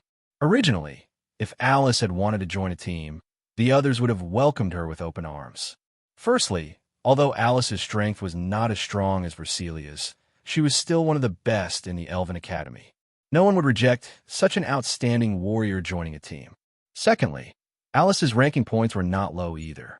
If she joined a team, it would definitely increase the team's ranking by a lot. It was because of the possibility of being forced to disband a team or leave a team that the Elven Academy adopted the system of individual ranking points. The team's ranking was based on the total ranking points of all the Elven users in the team. This was to prevent outstanding Elven users from being unable to participate in the Fairy Sword Dance Festival because they did not have a team. Alice's team was able to squeeze into the top 3 in the rankings. As the leader of the team, it was obvious how high Alice's ranking points were. Unfortunately, at this time, it was difficult to find a team to join unless it was an Elven user with astonishing strength and ranking points like Versilia. There was only about a month left before the Fairy Sword Dance Festival was officially held. At this point in time, almost every team in the Alicia Elven Academy had gathered enough teammates and started to cultivate their teamwork and teamwork. It was impossible for Alice to ruin the entire team's plan and training just because of one person. Even if there were, it would be a weak team that was not presentable because of Alice's ranking points. A team like that might not even be able to obtain the right to participate in the sword dance of the fairies. It was even more unrealistic to form another team. Now, the only way is to find a team that is lacking in people and has some strength. In Alice's memory, there was a team like that, and it was a rather impressive one. That was because not only was there an expert in that team who could compete with the strongest sword dancer, there was also someone who almost became the sister of the Elven Maiden and the previous Elven Maiden. In that team, almost no one was weaker than Alice. Even the one who was not proficient in combat could provide unimaginable support. In Alice's opinion, a team like that would definitely qualify for the Elven Sword Dance Festival. In fact, the chances of them winning the festival were very high. But such a team was still lacking a person who would not be tempted. But Alice murmured uneasily, "Will he let me join?" Once, the leader of that team had invited Alice. But because Alice already had a team at that time, she had rejected it. Now, if she were to apply to join, it would give people the feeling that she was aiming for the other party's ranking and strength. Moreover, Alice's sister, Versilia, had also caused a lot of trouble for that team. That was why Alice was so hesitant. Actually, you don't have to hesitate at all. When such a voice sounded in Alice's ears, she was immediately shocked. She turned her head abruptly and looked towards the source of the voice. She saw that Noah, Claire, Lindley, and Fana were all at the door of Alice's room. You all. Alice was stunned. "I'm sorry." Noah shrugged. "Because you didn't even respond after knocking on the door for so long, we could only ask the dormitory manager to open the door and let us in." "Well," Claire tossed the key in her hand. "Because you didn't respond no matter how we called you, we easily got the key. So, sorry." Alice finally reacted. She stood up and said embarrassedly, I was just thinking about something. Thinking about something?" Noah looked at Alice with a smile that did not seem like a smile. "Thinking about which team you want to join, right?" Claire, Lindley, and Fana all had smiles on their faces. Obviously, they already knew about Alice's predicament. She did not know how to refute. In response, Noah only walked in front of Alice and looked straight at her. "Alice, join my team." Alice was stunned. "As you can see, our team is still short of one person. We also have a reason to obtain victory in the Elven Sword Dance Festival." Noah suddenly smiled and extended his hand towards Alice. "So, Alice, lend me your strength." Hearing that, Alice stared blankly at Noah's outstretched hand and did not react for a long time. After a while, Alice suddenly smiled and placed her hand on Noah's outstretched hand. She let out a strong and powerful voice. "I'm very willing."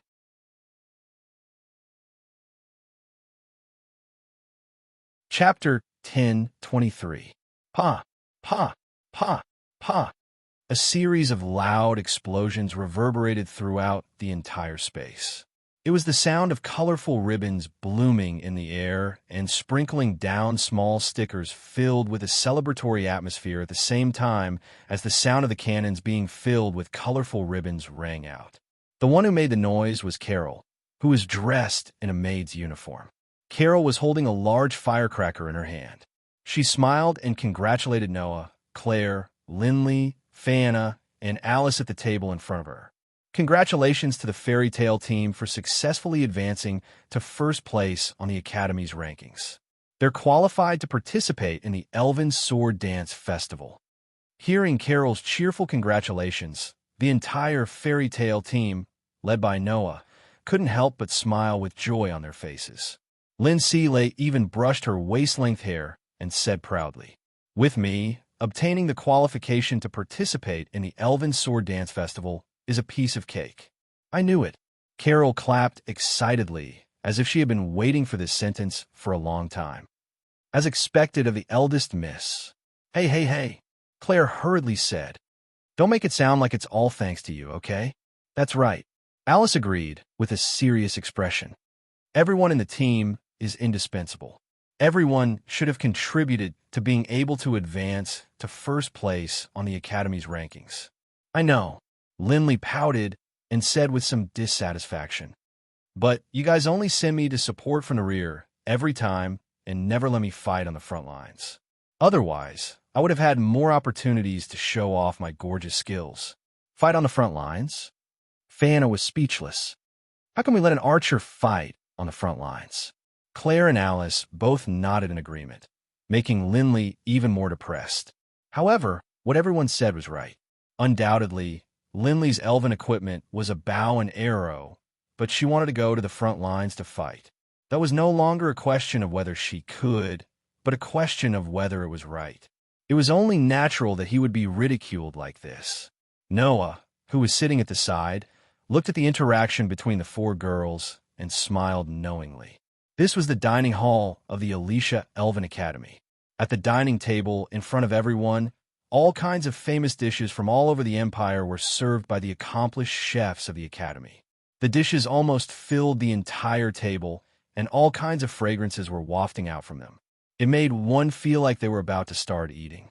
The Alicia Elven Academy was an academy in the Ordesia Empire that specialized in nurturing outstanding elves. Not only were there teachers who were as powerful as the Empire's elven knights, but there was also Gray and Vaz, who were known as the strongest elven user on the continent, in charge of the dean's job. In addition, the contestants for the Elven Sword Dance Festival were all chosen from here. It was not hard to imagine how high their status was. Therefore, not only was the Academy's dining hall said to be able to prepare dishes from all over the Empire, but the taste was high and the scale was large.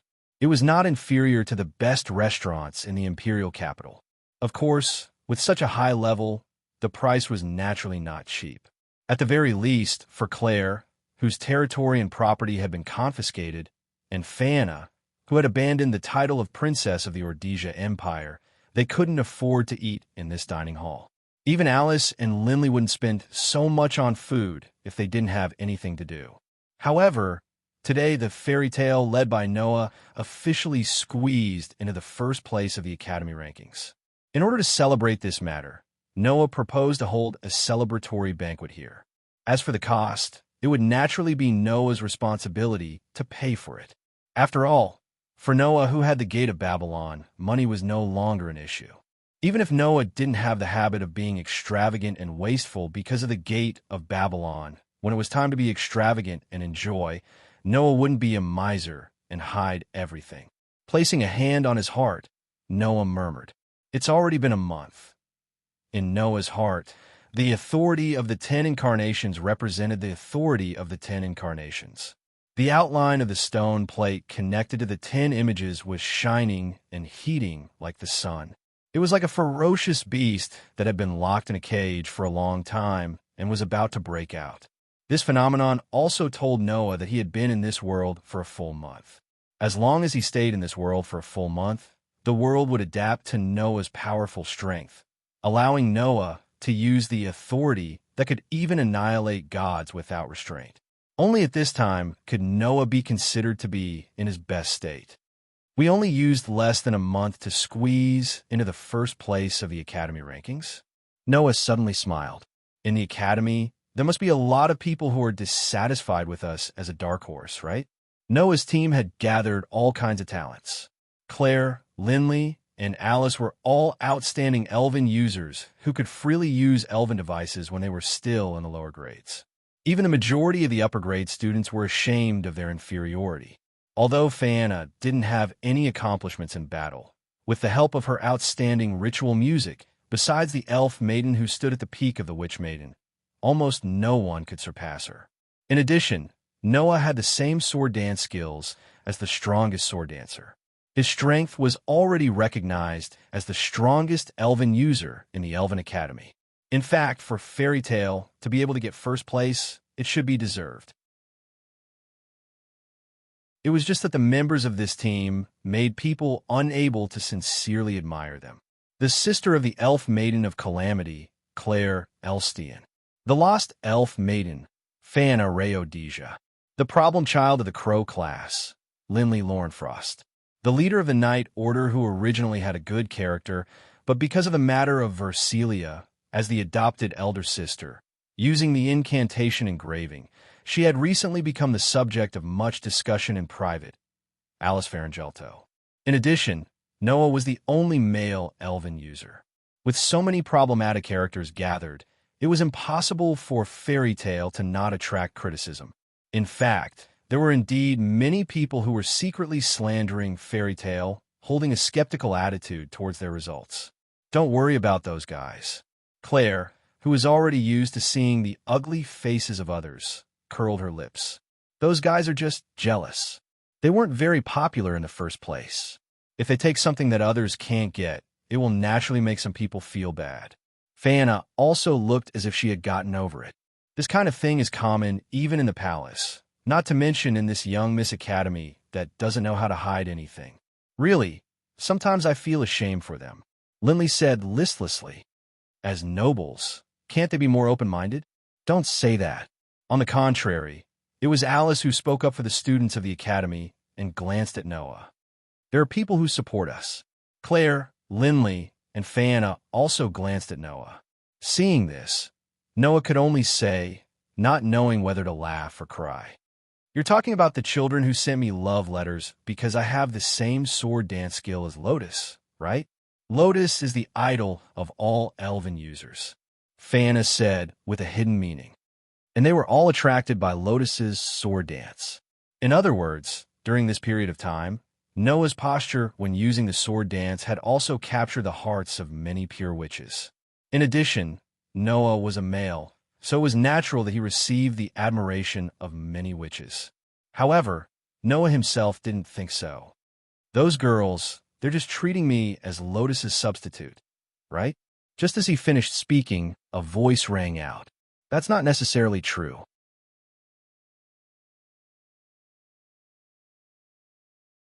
Chapter 1024. That's not necessarily true.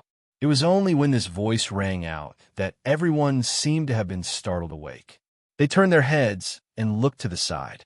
At the entrance of the restaurant, a cold beauty with long silver-gray hair was slowly walking in the direction of Noah's group.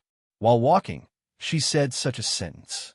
Perhaps there are some people who admire you because you have the same sword dance technique as Lotus, but there are also people who are captivated by your sword dance from the bottom of their hearts. Don't lump them together. Hearing this, Noah reacted and spoke in surprise. Grey Vase, Dean, Claire, Lindsley, Viviana, and Alice reacted and hurriedly stood up to salute. You don't have to be so reserved. Grey Vase waved her hand. I just came to find this little guy for something. Don't call me little guy. Noah frowned. You're looking for me? Don't tell me there's something troublesome. Oh, I think it's a good thing for men. Grey Vase smiled flirtatiously. After all, any man would be happy if a woman came to him voluntarily, right? Hearing Grey Vase's flirtatious words, the expressions of the young lady stiffened. Then their gazes shifted to Noah. You have that kind of relationship with the dean? Not pure. You actually attacked the hero of the Empire. You shameless bastard. Claire, Lindsley, Viviana, and Alice all glared at Noah. What are you thinking? Noah couldn't help but shout. Do I look like the kind of guy who would attack an old woman who's almost 40 years old? Sure enough, old people will still be disliked by men. Grey Vase smiled happily. But don't worry, I don't mean to take this guy away. I just have something to give him. Things? The group of girls looked at each other. Things? Noah looked at Grey and Vase in confusion. Under the gazes of the group, the smile on Grey Vase's face slowly disappeared and was replaced by an unprecedented seriousness. It's inconvenient here. Let's go to the elf forest. Seeing the serious expression on Grey's face, Noah thought for a while and nodded. I understand. After saying that, Noah stood up and said to the group of girls, Sorry, I'll be leaving first. Enjoy your meal. I'll come back to pay you later. Claire, Lindley, Fana, Alice, and the other girls seemed to realize from Grey Vase's serious expression how important the thing she was going to give Noah was, so they didn't object. Don't worry about it. When we get back to the room, I'll bring you some delicious food. Perhaps it's a trick to obtain victory in the Elven Sword Dance Festival. Since it's an order from the dean, we have to treat it seriously. Hearing the comments of the girls, Noah shook his head with a smile. Then, I'll be leaving first. All right, Grey suddenly said. Where's your sword spirit? He's resting, Noah said in confusion. What's wrong? Wake her up, Grey Vase said in an unquestionable tone. We'll need her later. Noah frowned slightly. Do I need to use a contract spirit? I hope it's not a bad thing.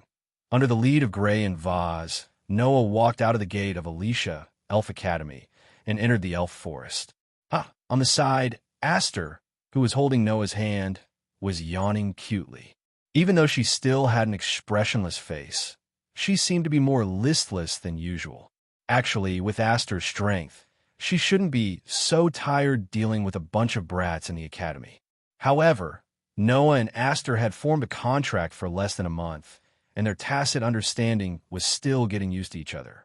Therefore, usually when he was free, Noah would let Aster transform into the Demon Slayer to practice the compatibility and running in of the godly might energy in an attempt to draw out more of Aster's power.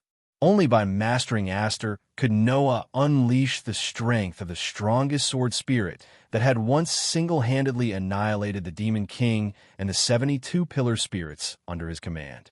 To be able to possess the highest level of curse resistance, and to be able to brand an elven mark on Noah's body that possessed the same level of curse resistance, and to form a contract with Noah, Aster's strength was definitely not as simple as it was now. At least, in Noah's opinion, Aster was much stronger than many of the so-called highest-ranked spirits. After all, not only was Aster the strongest of the sword spirits, but it also had a curse that would eventually cause its owner to die. The spirits that formed a contract with it had to pay the price of their lives in exchange for Aster's strength. With such a huge price, the strength that could be obtained was naturally proportional. Therefore, in order to draw out more of Aster's strength, Noah and Aster still needed to practice and practice more. Under such a situation of continuous practice and practice, Aster would be so tired. Seeing Aster yawning continuously, even Noah felt a bit of heartache. He couldn't help but ask Grey and Vase, What do you want to give me? Why do I need to go to Aster? Don't be in such a hurry. Once we reach the destination, you'll naturally know. Grey and Vase continued to walk forward without looking back. Speaking of which, I haven't congratulated you for getting first place and obtaining the qualification to participate in the Elven Sword Dance Festival. Then I really have to thank you, Noah said grumpily. Although you don't look like you're happy for me at all. Isn't that a given? Grey and Vase said matter-of-factly. If you can't even get first place at this level, how can you win in the Elven Sword Dance Festival? As they spoke, Gray and Vaz brought Noah to an empty space in the Elven Forest. Although it was called an empty space, there was actually a round boulder formation on the empty space. Looking at the boulder formation, Noah was startled. Isn't that the gate to the elemental spirit world? Noah said uncertainly.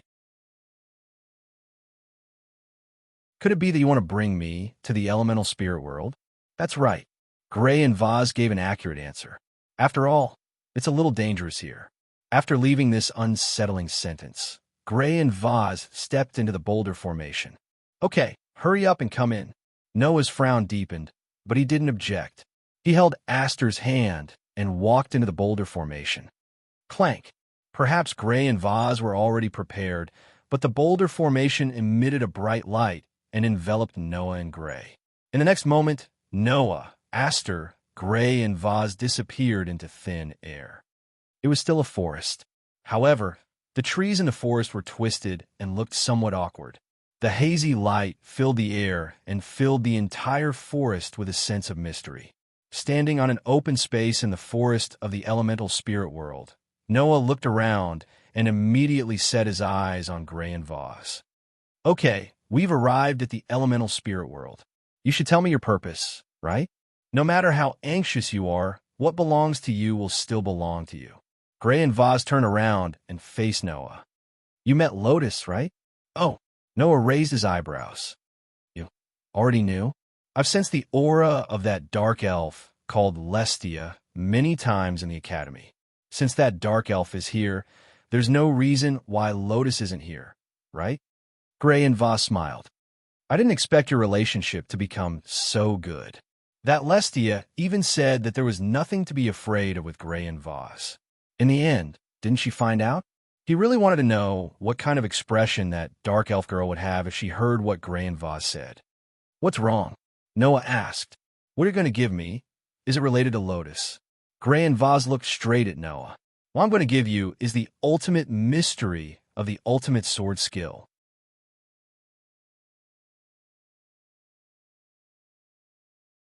Chapter 1025. The Ultimate Secret of the Absolute Sword Skill. Gray and Vaz's words made Noah completely stunned. The ultimate secret of the absolute sword skill was the destructive sword skill used against large elves' ardent spiraling sword dance. Undoubtedly, Gray and Vaz had told Noah that when they were learning this move. The power of the ardent spiraling sword dance was indeed quite powerful. After all, even Versilia, who had over 100 rune engravings and was in a berserk state, had been cleanly defeated by this move. Wasn't this enough to show how powerful this sword dance was? Even from Noah's point of view, he could not find any fault with this move. To put it bluntly, the absolute sword skill had already reached the pinnacle in the aspect of skill. Noah believed that even Tony, who knew how to use the absolute sword skill, and Luo Hao, who was known as the absolute sword master of the Walene, could only barely match him in the aspect of absolute sword skill. Although Tony's absolute sword skill seemed to be much more superior than the absolute sword skill, it was only superior in the aspect of absolute sword skill. Otherwise, Noah, who had not learned the absolute sword skill and only relied on his instincts and fighting skills to wield the sword, would not have been said by Tony to have a sword skill that could match him. As for Luo Hao, this absolute sword master had reached the pinnacle in the aspect of palm techniques. That palm technique, called 12 Flying Phoenix Divine Palms, had once caused Noah, who had used a divine skill that was far beyond his instincts and wildness, to almost die under the palm. One could imagine how terrifying Luo Hao's palm technique was. However, regardless of palm techniques, in terms of sword techniques, Luo Hao's sword skills were estimated to be at the same level as Tony. Then, after learning the absolute sword skill, Noah should have reached the same level as Tony and Luo Hao in terms of sword skills. In the end, could it be that the most powerful move of the absolute sword skill, the destructive sword skill called Ardent Spiraling Sword Dance, was not the ultimate secret of the absolute sword skill? What are you talking about? Noah frowned. Didn't I already learn the Ardent Flower Spiral Sword Dance? Indeed, That absolute destruction sword technique can be said to be the highest level of sword technique. As long as it is practiced to the peak, even the demon god tier elves will be no match for it. It is this sword technique that created the strongest sword dancer. Gray and Vei's eyes flashed. However, there is one last mystery above the blazing flower spiral sword dance, and I did not teach it to you. Noah stared at Gray and Vass. After confirming that Gray and Vass weren't joking, he spoke. Then why did you tell me that ardent flower spiral sword dance is the profound meaning of the absolute sword skill? Because that sword technique will backfire on the user's body, Gray Vase said. You didn't notice, did you? The absolute sword skill actually has side effects. Side effects? Noah exclaimed. You said that the absolute sword skill has side effects? Isn't that natural? Gray Vase sighed. The content of the absolute sword skill is very diverse. It includes partial destruction, group annihilation, counter-specific attributes, weapon destruction, counterattack, sword killing, and so on. There are all kinds of strange things. Every move can only be used after the technique and divine might are used to the extreme. It will cause a huge burden to the body and harm the user. After saying that, Gravath looked at Noah with a meaningful gaze. Originally, when I taught you the absolute sword skill at the beginning, I was thinking of making you suffer a little, so I purposely didn't tell you the side effects of the absolute sword skill. However, after you successfully used the absolute sword skill, I was completely shocked. Your body didn't suffer any damage at all. This was the reason why Noah didn't notice the side effects of the absolute sword skill. From then on, I noticed it. Gray Vase stared at Noah. Your body is far tougher than ordinary people. It doesn't even belong to the category of human beings. Noah had the blessing of LV for ability value. Under the blessing of LV for durability ability, Noah's body was naturally extremely tough. The burden on the body that he could bear was also quite high. It was because of this point that Noah wanted to get the ability called Grace. It allowed him to use 2 incarnations of authority at the same time, reduce the burden of using incarnations at the same time, and prolong the time of using incarnations at the same time. The burden of the absolute sword skill on the body, no matter how great it was, couldn't be greater than using 2 incarnations at the same time. As a result, that kind of burden was directly offset by Noah's LV for durability. The true mystery of the absolute sword skill is that it will cause a great burden on the body. So, I didn't even teach Lotus. I didn't want to teach it to you at the beginning, Gray Vase said. However, if your body is so tough that it can ignore the burden of the absolute sword skill, then you may be able to bear the burden of this mystery. After saying that, a phosphorescent divine power surged from Gray Vase's body. Since that's the case, I'll let you have this absolute sword skill's profound meaning that no one but me knows. After saying that, Gray Vase stretched out a hand and pointed to the ground. Come out from the gate of the underworld, the great Earl. Suddenly, under Gray Vase's body, a blood-red light lit up. As if someone was drawing a precise pattern on the ground, it gradually drew an ominous magic square. In the center of the magic array, shining with a crimson brilliance, an irregular black mass began to surge out, like boiling black magma, rising into the air. In an instant, the entire forest was filled with a gloomy and oppressive feeling that gave people goosebumps. This gloomy and oppressive feeling directly awakened Aster from his nap. Aster raised his head, looked straight at the pitch-black mass, and said such a sentence. Master, that is one of the 72 pillar spirits that was once controlled by the demon King Solomon. One of the 72 pillar spirits that was once controlled by the demon King Solomon? Noah raised his eyebrows. I didn't expect that your contracted spirit was actually the spirit of the former demon king. That kind of thing is fine. Gray Vase slowly stretched out her hand, and the pitch-black mass immediately turned into a sword and fell into Gray Vase's hand. Even if it was one of the 72 pillar spirits that was once controlled by the demon king, wasn't it still defeated by your demon slayer? Noah suddenly smiled and held Aster's hand tightly. Cold Steel Queen, the demon slayer holy sword, turn into a sword of steel and bestow me with divine power. The highest spirit, named Aster, closed his eyes, and his entire body turned into light particles that gathered in Noah's hand, turning into a dazzling silver holy sword that illuminated the entire forest. Remember, when you taught me the ardent spiraling sword dance, you only performed it once in front of me, and then let me directly defeat the demon god-level spirit that was sleeping in the elven forest to learn that move, right? Noah pointed the demon slayer in his hand at Gray Vase. Then this time, what kind of teaching method are you going to use to make people want to cut you into pieces? Don't worry. Gray Vase smiled coldly at Noah. This time, I will use a more obvious and easier to understand method to teach you. The moment she finished speaking, a mass of divine power suddenly condensed under Gray Vase's feet that were firmly planted on the ground. Feeling the divine power condensing under Gray Vase's feet, Noah's eyes almost subconsciously narrowed. Almost at the same time, the divine power condensed under Gray Vase's feet exploded, turning into a substantial impact force that directly became a powerful thrust, causing Gray Vase's body to suddenly burst out like a flash of lightning, flashing through space. Gray Vase raised the elven device in her hand and directly pierced towards Noah's direction. Gray Vase's sharp piercing even directly tore the air apart, bringing about a sharp sound of wind breaking incessantly. Using the divine power as a driving force, and then condensing all the strength in her body, she carried out a thunder-like piercing to destroy the sword skill. Ultimate sword skill. Initial form, purple lightning.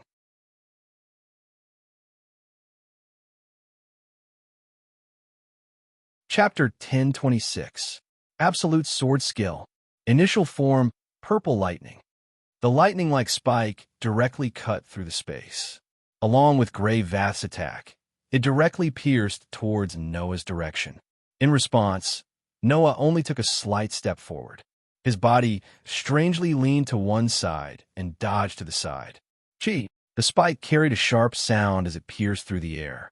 With a fierce wind, it brushed past Noah's chest and fiercely flew past him. I knew that you would definitely use this move at the beginning.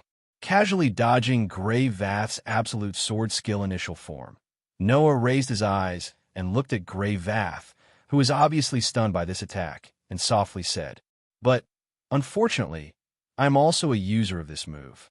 I will no longer be surprised by the speed of purple lightning." Is that so? Gray Vath's stunned expression only lasted for a moment. Immediately, her eyes became sharp. Then, I don't need to show mercy, right?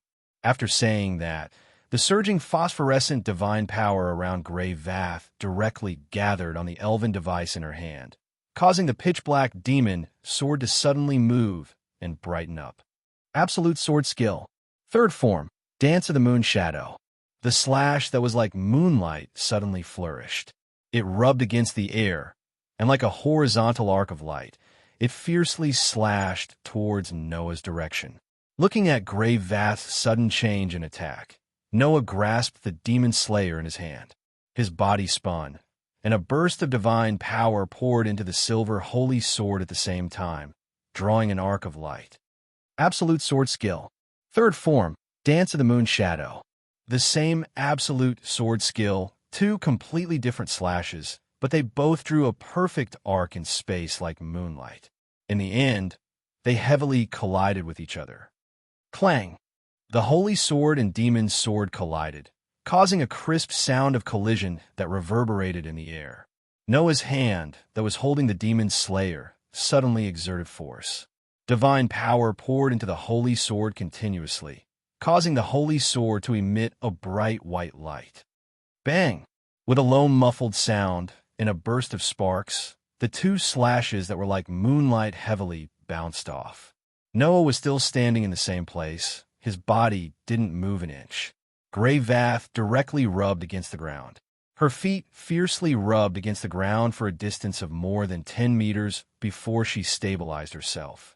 Seeing that Gray Vath was repelled by his absolute sword skill, Noah's 5 fingers that were holding the demon slayer slightly bent, then clenched again and again, causing the divine power in his body to surge into the holy sword like waves of order.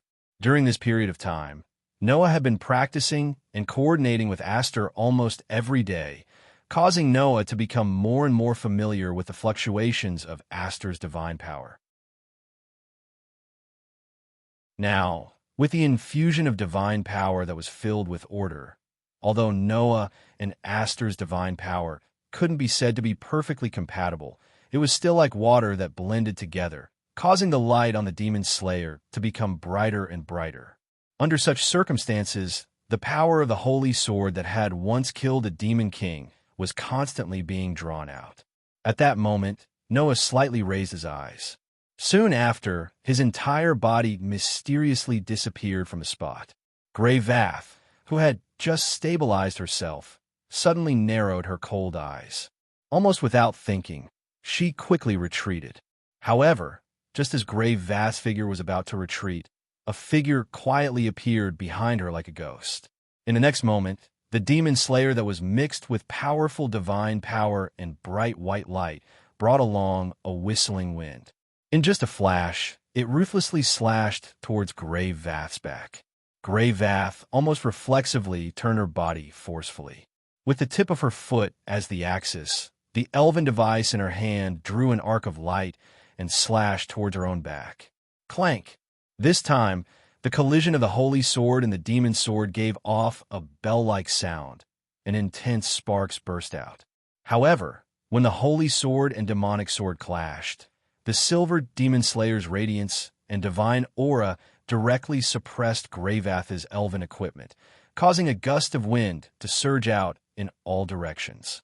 Gotcha! Not long after, Grey Vath's elven device, the pitch-black demon sword, made such a sound when it collided with the holy sword. That was the sound of Grey Vath's elven device cracking. Even if it was Grey Vath, this scene caused her expression to change abruptly. After all, Grey Vath's elven device was without a doubt the highest grade elven device. Not only was it one of the 72 elves under the command of Demon King Solomon, but it was also one of the highest grade elves. How could such a magical equipment formed by such a fairy crack?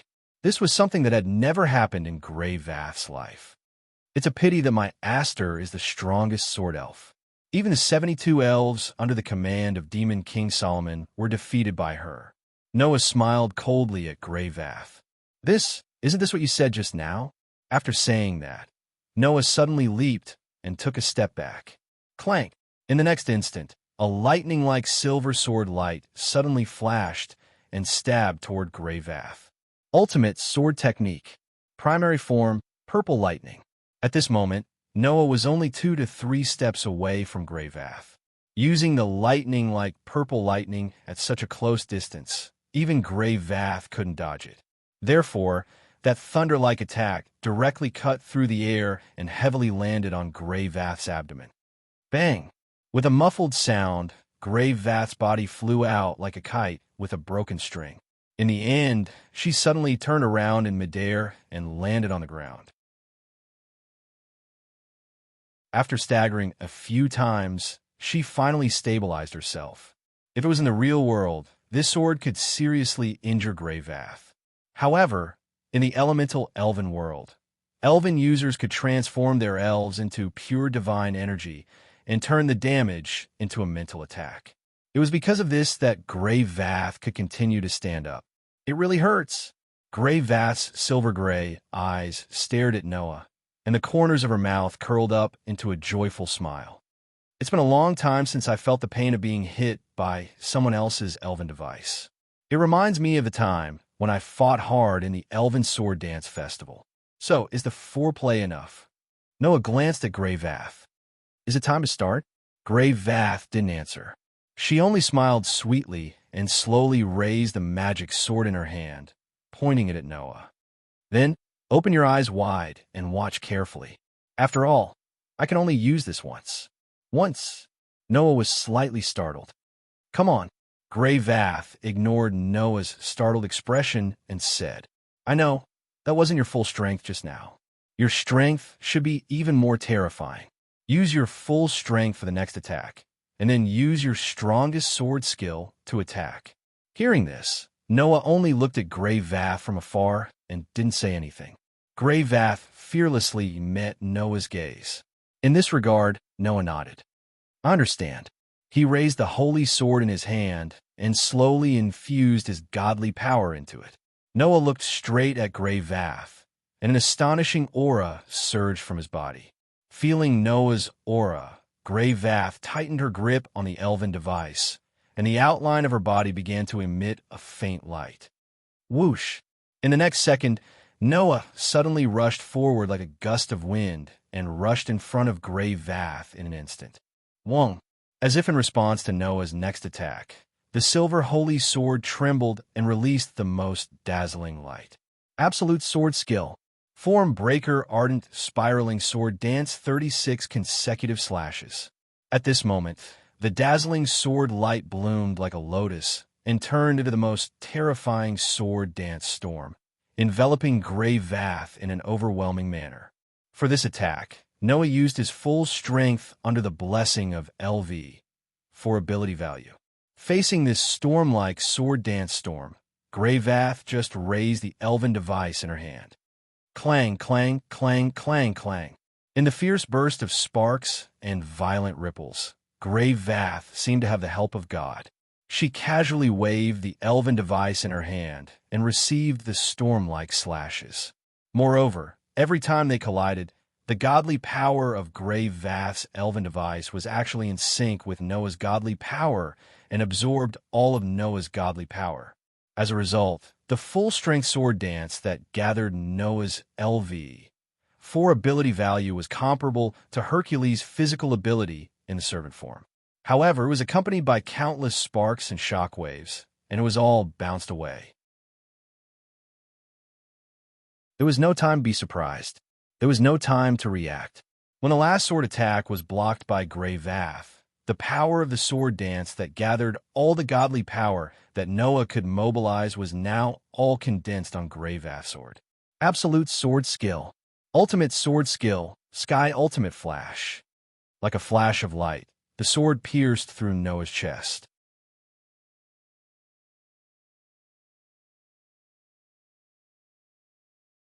Chapter 10:27.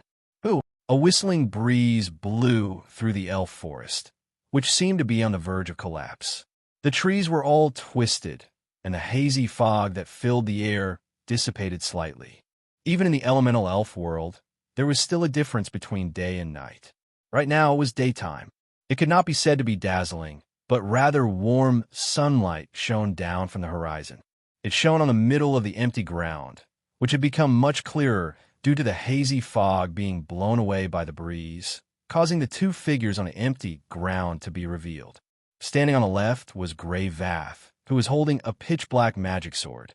Due to absorbing Noah's massive divine power, Grey Vath's body was fluctuating with an extremely dense phosphorescent light. The aura on her body became more and more sluggish, announcing the end of this battle. Standing on the right, facing Grey Vath, Noah, who was holding a shining silver holy sword, was covering his chest with one hand. To be more precise, it should be said that he was covering his shoulder above his chest. His face was full of pain. This was something that couldn't be helped.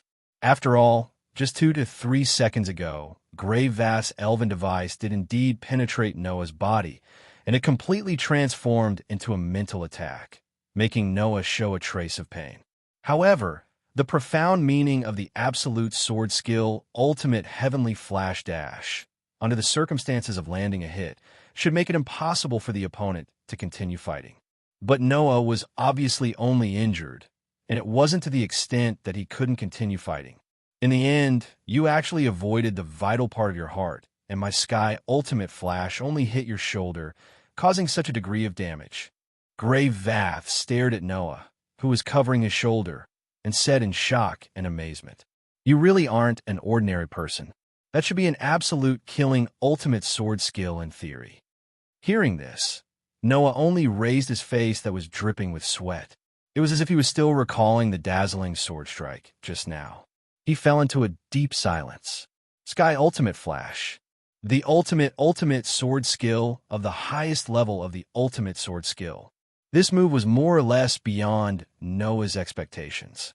By matching the opponent's movements and breathing, you can see the flow of the opponent's divine power and sense the direction of the divine power, and then use your own divine power to synchronize with the opponent's divine power, absorbing the opponent's divine power that should be repelling each other and turning it into your own, Noah said to Grey Vath in shock and amazement.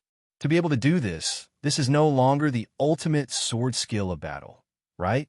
At least, Noah had never heard of a sword skill that could absorb the opponent's divine power and make use of the opponent's divine power. In Noah's knowledge of this world, there is only one thing that could achieve this kind of thing that was similar to magic. You are right. The ultimate sword skill of the ultimate sword skill is not only the sword skill of battle, but also the ritual music. Grey Vath's forehead also began to drip with sweat. That's not just a simple counterattack technique. Instead, it's a sword dance that requires one to sense the flow of divine power from the opponent's attack in order to synchronize with the opponent's attack. It's a combination of combat, sword dance, and ritual music. Theoretically speaking, this technique is a sure kill technique for close combat.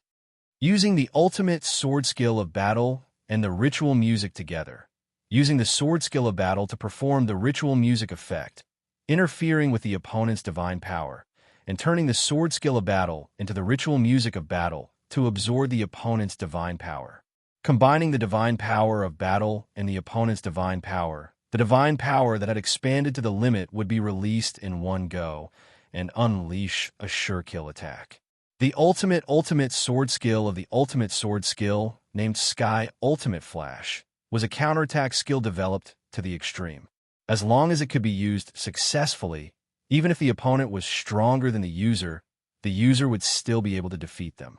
This move was the profound meaning of completely overlapping the opponent's strength with one's own before counterattacking.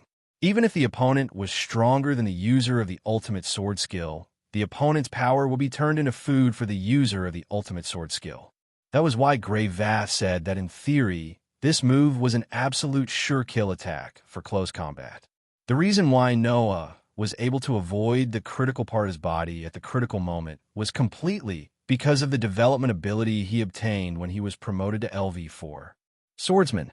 It could strengthen the damage of sword skill and sword ability, and at the same time, it could weaken the power of the opponent's sword skill and sword ability to a certain extent. It was because of this development ability that Noah was able to slightly shift the position of the sure kill attack, mixed with the domain of the ritual music. Noah covered his shoulder and felt the impact of the divine power from both himself and the opponent. His breathing began to become rapid. No wonder you can bounce off my sword attack, whose physical strength is far better than yours. If it was only Grey Vath's own strength, there was no way to bounce off Noah's full attack with the LV for ability value. Grey Vath could easily bounce off Noah's sword dance with all his strength. The secret was the effect of the ritual music. No matter how much power Noah used in the attack, Grey Vath could absorb it with the ritual music effect of the Sky Ultimate Flash and turn it into her own. Under such circumstances, when Noah's sword and Grey Vath's sword collided, the divine power and power on it were all absorbed.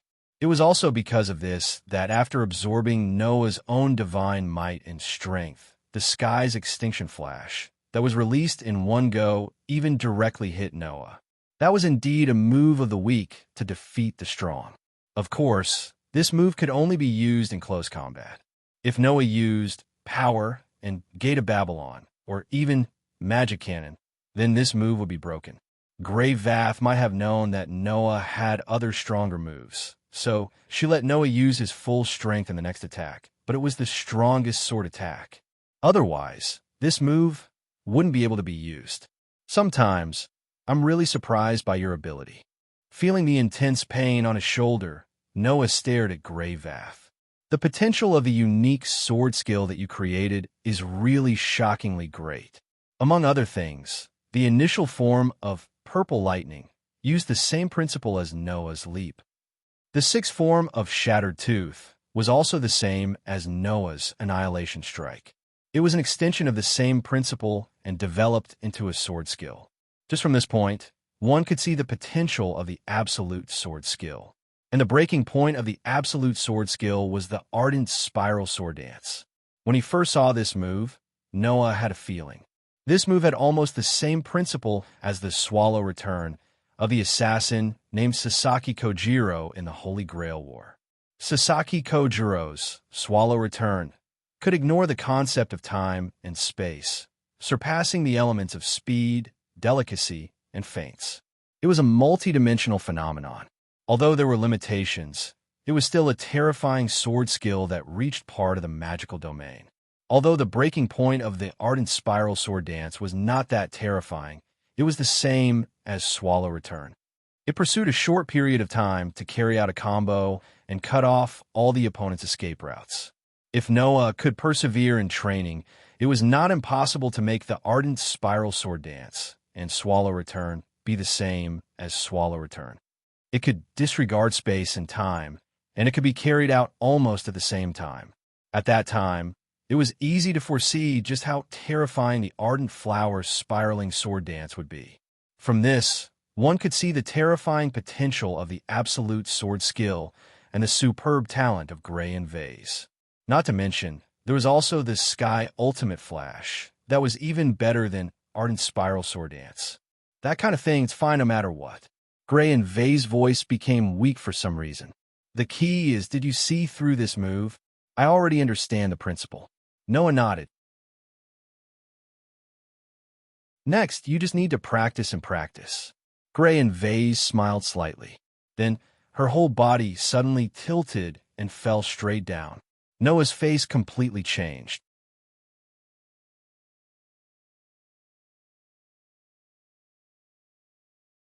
Chapter 10:28. About an hour later, Noah brought Grey Vath out of the elemental elf world and brought her back to the Academy's recuperation room. Looking at Grey Vath, who was lying on the bed with a pale face, Noah didn't say anything for a long time. In the elemental elf world, Grey Vath collapsed after using the Sky Extinguishing Flash. At first, Noah thought that it was the Sky Extinguishing Flash that caused Grey Vath to end up like this. After feeding her a bottle of recovery medicine, he immediately brought Grey Vath back. However, just now, according to the diagnosis, Grey Vath collapsed not only because of the huge burden of the Sky Extinguishing Flash, but also because of another reason. The meridians in charge of the circulation of divine power are all broken. Noah looked at Grey Vath's pale face and said in a deep voice, "Don't tell me that it's also because of the side effect of the Sky Extinguishing Flash." Unlike Noah, who could directly extract divine power from the source of divine power, the elves in this world all had meridians in charge of the circulation of divine power. Now, the meridians in Grey Vath's body that were responsible for the circulation of divine power were broken inch by inch. If Noah didn't give Grey Vath a recovery medicine in time, Grey Vath would have died from such injuries. But even so, Grey Vath's meridians that were in charge of the circulation of divine power could no longer be repaired. In other words, from now on, Grey Vath would no longer be able to use divine power. And if she couldn't use divine power, it meant that she couldn't use contracted elves. In other words, the Twilight, who was known as the strongest elven user in the continent, who won the Elven Sword Dance Festival and made a wish to the Elven King that she wouldn't grow old and die. She was able to retain the abilities of an elven user when she was almost 40 years old, and her power didn't decline with the passage of time. Finally, the legend came to an end. Grey and Vath would never be able to use elves again. The existence known as the strongest fairy envoy on the continent would no longer exist. Such a serious consequence. Noah did not believe that it was caused by the side effects of the Skies in Flash at all. Although that move was very powerful, it wasn't to the point where one had to pay such a price to use it. Otherwise, Grey and Vath would never teach Noah such a dangerous sword skill.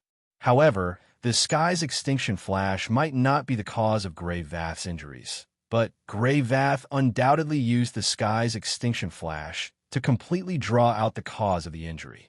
From the looks of Gray and Vath, it was clear that they already knew that if they used the sky's extinction flash, they would definitely end up like this. Therefore, Noah needed an explanation. It was an explanation that Gray and Vath had gone to such lengths just to teach Noah the skies in flash. Otherwise, Noah's conscience might be tormented for the rest of his life. After all, Noah's relationship with Gray and Vath wasn't deep enough for them to go to such extent, right? If he didn't figure out, Noah felt that he wouldn't even be able to sleep well. You don't have to blame yourself. The sky's extinction flash was just a catalyst. My body being like this was already destined. Gray and Vath, who were lying on the bed, didn't look at Noah. Instead, they turned their heads and looked out of the window.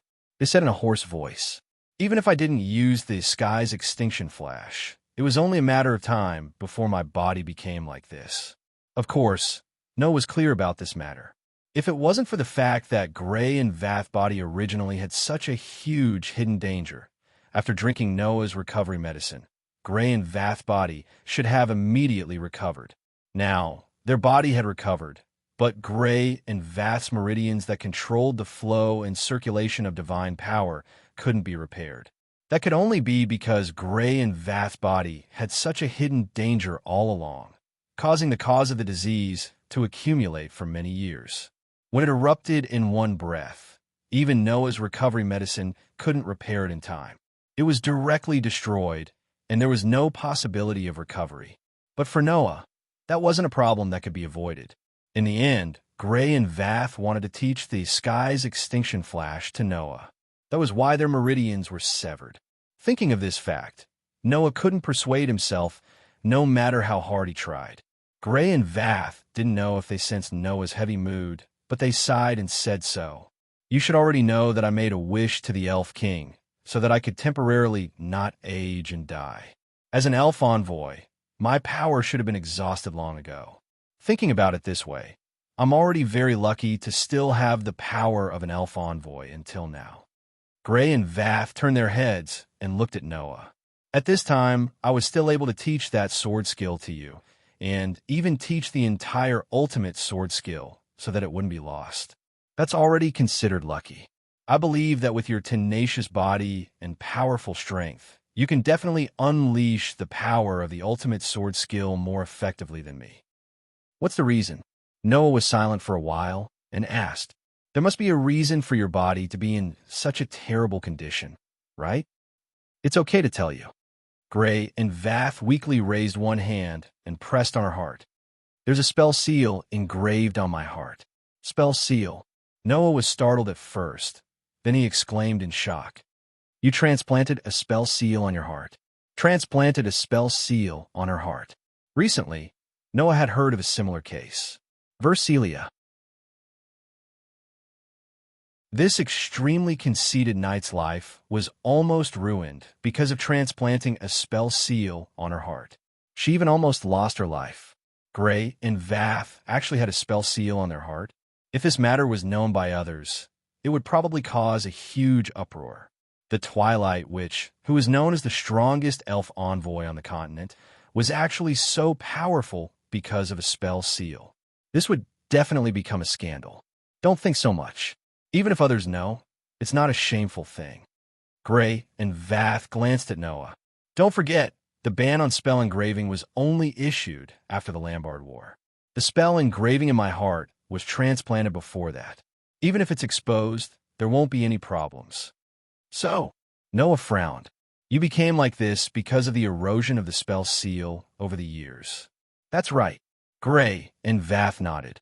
If it wasn't because of the wish granted by the Elf King that my body wouldn't be destroyed, my body wouldn't be able to hold on until today. That's not your problem. Noah suddenly fell silent. Lotus said that the erosion of the spell seal on her heart almost made Versilia lose her ability as an elf envoy. Thanks to Noah's recovery potion, she was saved. But Versilia hadn't been eroded by the spell seal for a long time. Unlike Gray and Vath, who had been eroded by the spell seal for decades, the side effects erupted all at once. Even Noah's recovery potion couldn't repair it, and it was completely destroyed. However, in Noah's treasury, There were no elixirs specially used to repair the meridians of elf envoys. After all, the treasures in Noah's treasury were all things from the Shape Moon world, and there were no elf envoys in the Shape Moon world. Naturally, there was no way to repair Gray and Vath's meridians. Why? Noah could only ask this question. Why did you go to such lengths to teach me the ultimate sky flash? This time, it was Gray and Vath's turn to be silent. After a while, Gray Vath sighed and said, "Let's talk about it later. If you want to know, I'll tell you when the Elven Sword Dance Festival is officially held." After saying this, Gray and Vath closed their eyes. Noah could only give up on asking. After coming out of the infirmary, Noah's brows were furrowed. I owe that witch a huge favor now. With that thought in mind, Noah returned to Lindley's room in the dormitory of the Crow class with a heavy heart. He pushed the door open and walked in. "You're back." As soon as he opened the door, such a voice immediately sounded.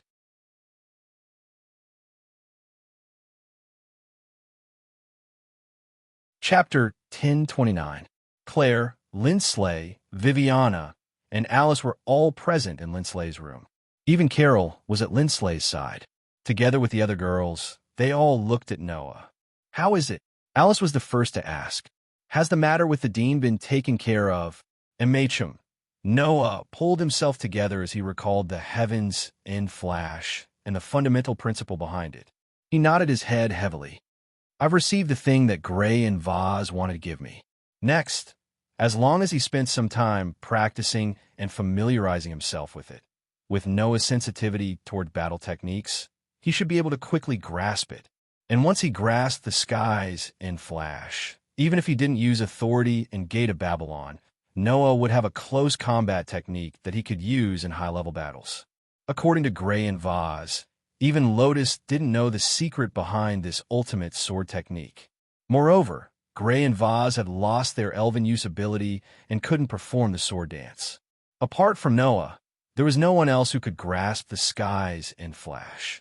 Even though Noah knew that Gravath must have her own reasons for teaching him Heavenly Flash, even though she was willing to let her elven summoner abilities decline in advance, in order not to waste Gravath's efforts, Noah would try his best to master the secret of this ultimate sword technique as soon as possible. Not knowing why Gray and Vaz called Noah out to teach him a trump card, Viviana curiously asked, "What did the dean give you? Something beyond your imagination?" Noah shook his head and gave such an answer. "Maybe you'll have a chance to see it. Who knows?" Seeing that Noah didn't intend to continue talking, the group of girls also gave up on pursuing the matter. At this time, Alice suddenly spoke. "By the way, Noah, do we have any plans for our team?" "Plan?" Noah couldn't help but blink at the sudden question. "What do you mean?" "This is what our team plans to do next," Alice explained. "There is still a month before the official start of the Sword Dance Festival. At this time, in order to allow the participating teams to have sufficient rest, the Academy will begin to reduce the number of team matches held. Based on the current situation, even if we were arranged to participate in the group competition, it would probably only be 1 or 2 times, right?" Claire said in a relaxed tone. "Even if we don't participate in 1 or 2 of the group matches and forfeit, with our current ranking, we'll still sit firmly at the top of the rankings. We just went to the bulletin board to take a closer look and did some rough calculations. Our current ranking is almost half ahead of the second-place Pterosaur team," Fianna said somewhat mischievously. "With such a difference in points, I believe that even if the second-place Pterosaur team wants to kick us down again, it would be absolutely impossible if they don't complete at least 5 missions of the highest level before the official start of the Sword Dance Festival. In other words, it's basically impossible for our ranking to drop anymore. Even if we do, we definitely won't drop out of the top 3. Lindley had a complacent look. "We've already obtained the qualification to participate in the Sword Dance Festival. There's no more suspense." "I see." Noah understood. It was because they were clear about this that Gray and Vaz chose to impart the ultimate meaning of the absolute sword technique to Noah at this time. After all, Noah's team participating in the Sword Dance Festival was something that was almost set in stone. Seeing Noah's expression of understanding, Alice finally spoke of her plan. Since there's no more suspense about us participating in the Sword Dance Festival, then I think, for the next month, can we not participate in the team competition and just give up? Claire, Lindley, and Fianna all nodded. Seeing this, Noah was a little surprised. No matter if it was Claire, Lindley, Fianna, or Alice, they were all people who didn't want to admit defeat. Even if their participation in the Sword Dance Festival was something that was set in stone, they wouldn't slack off because of this and just give up on the Academy's team competition, right? What is going on? Seeing Noah's confused expression, Claire, Lindley, Fianna, and Alice all looked at each other. Actually, I was planning to take a leave of absence and go home, Alice said to Noah. To be able to represent the kingdom in the Sword Dance Festival, I have to go home and report the good news to my father and grandfather. I'll have to meet my parents first, Lindley said. As the eldest daughter of the Lorenfrost family, I have to fulfill my duty and report this good news to my family. Actually, it's the same for me. Fianna let out a big sigh and looked listless. Although I don't want to meet those fellows again, the royal family seems to have found out that I've solved the problem of contracting elves and will be attending the Elven Sword Dance Festival soon. I have to go back even if it's just for show. Is that so? Noah nodded in understanding. Not to mention Fianna, Alice, and the Lorenfrost family, and the Frangerdo family were all famous families in the Empire.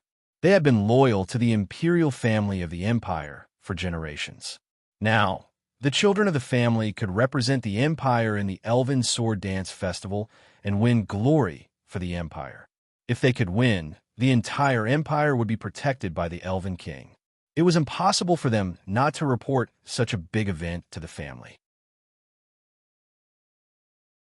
As for Fianna, as the witch who had almost become an elven concubine, the princess who had been despised because of her contract with elves naturally had to deal with all kinds of problems after the news of her recovery reached the royal family.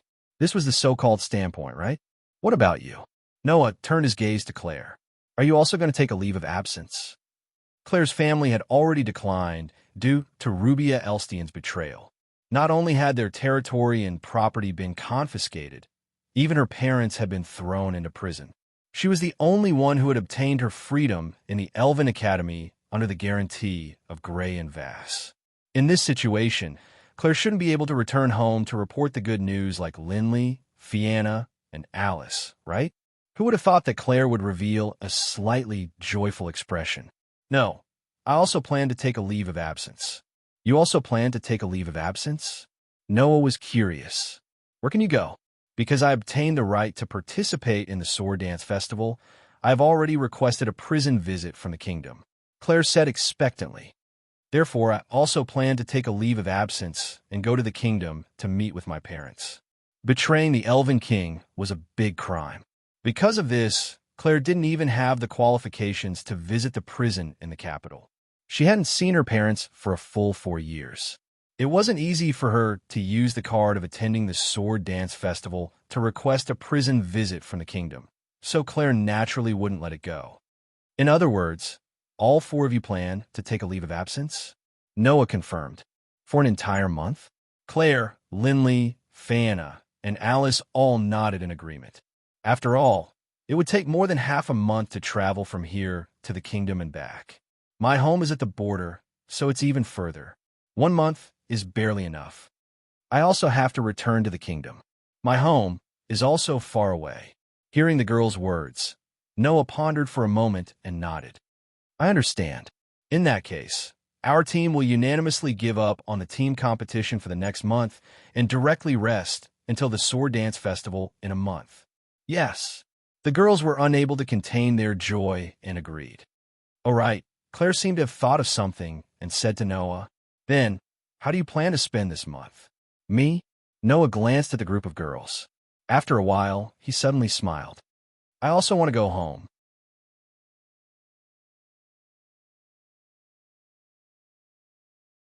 Chapter 10:30.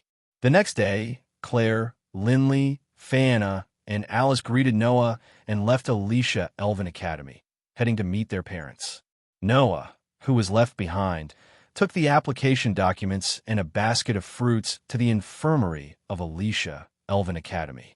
He opened the door and walked in. Gray and Vaz were still lying on the bed yesterday, but their complexion wasn't as pale as yesterday. Instead, they had a ruddy complexion and looked as energetic as before. The recovery medicine that Noah had fed Gray and Vaz yesterday had started to take effect. Although it wasn't able to heal Gray and Vaz's meridians that had collapsed due to the erosion of the spell engravings for years, Noah's recovery medicine was still very effective in terms of her body. No one could tell that Gray and Vaz had lost their abilities as an elven user. At least, no one could tell from their appearance. Gray and Vaz seemed to have noticed Noah's arrival. They opened their eyes and looked in Noah's direction. "Oh, don't tell me you're here for treatment? It's best if you're just sick." Noah walked directly to Gray and Vaz's bed, placed a basket of fruits on the table, and looked around. "Speaking of which, you're no longer the strongest elven user on the continent. Don't you need to assign yourself a guard?" Gray and Vaz, who were known as the strongest elven user on the continent due to their active activities in the Elven Sword Dance Festival and Lambard's War, had made a lot of enemies for themselves. As a result, they had been assassinated for almost half of their lives and had developed terrifyingly sharp nerves. But now, Gray and Vaz were no longer the strongest elven user on the continent. Even though the sharp nerves had nothing to do with the ability of an elf user, others still couldn't do anything sneaky around Gray Vath. However, if an assassin wanted to kill Gray Vath, even if they were discovered, the success rate of the assassination was still very high. If that was the case, not assigning a guard to him was no different from courting death. "What do you think this is?" Gray couldn't help but laugh. "This is the Alicia Elven Academy. Not only are the Wind King Knights patrolling, but there are also teachers whose strength is comparable to the Empire's Elven Knights stationed here. Not just anyone can barge in. Do you think everyone can come and go as they please like you and Lotus? Besides, my body is almost fully recovered thanks to your medicine. From the outside, no one can tell that I've lost the ability to use elves. I can more or less intimidate some people." Grievous shrugged and looked up at Noah. "Kid, I'll say it again. This isn't your fault. It's a fate that I had to face sooner or later. If you continue to blame yourself, it would be a little unreasonable." "All right." Noah shook his head helplessly and handed the document in his hand to Gray Vath. "I'm here to get permission to go out." "Permission to go out?" Gray Vath raised her eyebrows. "Why? Do you want to go home and visit your family like those young ladies?" "Why?" Noah asked. "Can't I? It's not that you can't, but I'm very curious. Where can a kid like you go from who knows where?" Gray Vath stood up and took the document in Noah's hand and signed her name without hesitation. "You have a month of vacation. Remember to come back before the Elven Sword Dance Festival. I'm relying on you." "Got it." Noah shrugged. Anyway, no matter how long he stayed in other worlds, when Noah returned to this world, only a month would have passed. So it didn't matter. After coming out of the Academy's infirmary, Noah closed the door. Behind him, a burst of light particles suddenly floated out and condensed into a human figure. A beautiful silver-white waist-length hair hung freely by gravity, hanging on the soft and slender back. Aster opened a pair of mysterious eyes and looked at Noah. "Master, Aster, are you awake?" Noah was startled at first, then reacted and patted Aster's little head. "How is it? Have you rested enough?" "Yes." Aster narrowed his eyes slightly, as though he was enjoying Noah's head patting. Even his voice had become soft and soft. "I've rested enough. I can continue to practice with Master at any time." "Is that so?" Noah's hand movement paused slightly, and he squatted down. "But I'm sorry, Aster. Let's cancel our practice for now." Hearing this, Aster tilted his head suspiciously. "What's wrong?" "No." Noah hesitated for a moment, but in the end, he chose to tell the truth. "Actually, I plan to go home soon." Unlike Claire, Lindley, Fana, and Alice, Noah's return home could only be realized in another world, and he had to pass through the world between in the middle. And Gaia and Alea had both said that only Noah could enter the world gap. Even as representatives of the world's consciousness, they couldn't enter the world gap. In that case, Noah had no choice but to leave Aster here. However, Aster seemed to have seen through Noah's plan. The expression of enjoyment on his face disappeared, and he stared at Noah. Being stared at like this by Aster, Noah felt a bit unnatural. At this moment, Noah felt like he was abandoning a pet that stuck to him, and he loved it very much. His heart was full of contradictions, but this was something that couldn't be helped. Although in this world, it seemed easy for the elven users to summon contracted spirits from the elemental world to their side, Noah didn't think that this kind of summoning could be carried out in two completely different worlds. From Noah's point of view, whether it was the human world or the elemental world, they could only be considered as different dimensions. They couldn't be considered as different worlds. After all, these two dimensions existed in a feather, so naturally they could only be considered as one world.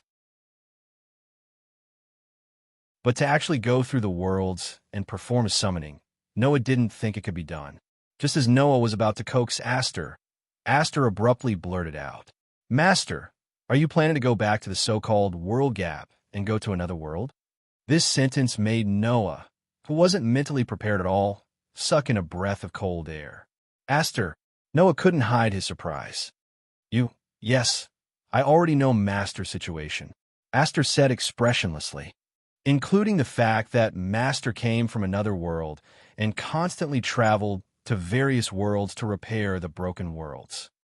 Noah was extremely shocked. "How did you know?" Aster didn't answer, but asked back. Then, how did Master know about Aster? Hearing Aster's words, Noah suddenly came to a realization. "Don't tell me, you also know about me through dreams?" "Yes," Aster nodded. "The dreams between elven users and contracted spirits are shared. If Master can see my dreams, then I can naturally see Master's dreams too." Noah finally understood. Under such circumstances, Aster made such a request. "Master, I hope to be with you." Noah was suddenly in a difficult position. "But, Aster, since you know about me, then you should know that I have no way to bring you out of this world." Just as he finished his sentence, Aster actually shook his head. "No, Master, you can bring me out of this world." Noah was stunned. "I am Master's contracted spirit, and also Master's sword," Aster said. "Although Master can't bring other people into the world gap, but you can bring weapons, items, and treasures. Moreover, you can bring them into other worlds. Then, if I transform into a spirit device, Master should be able to bring me along." Noah was suddenly moved. Thus, Noah pondered for a moment. After a while, he finally made a decision.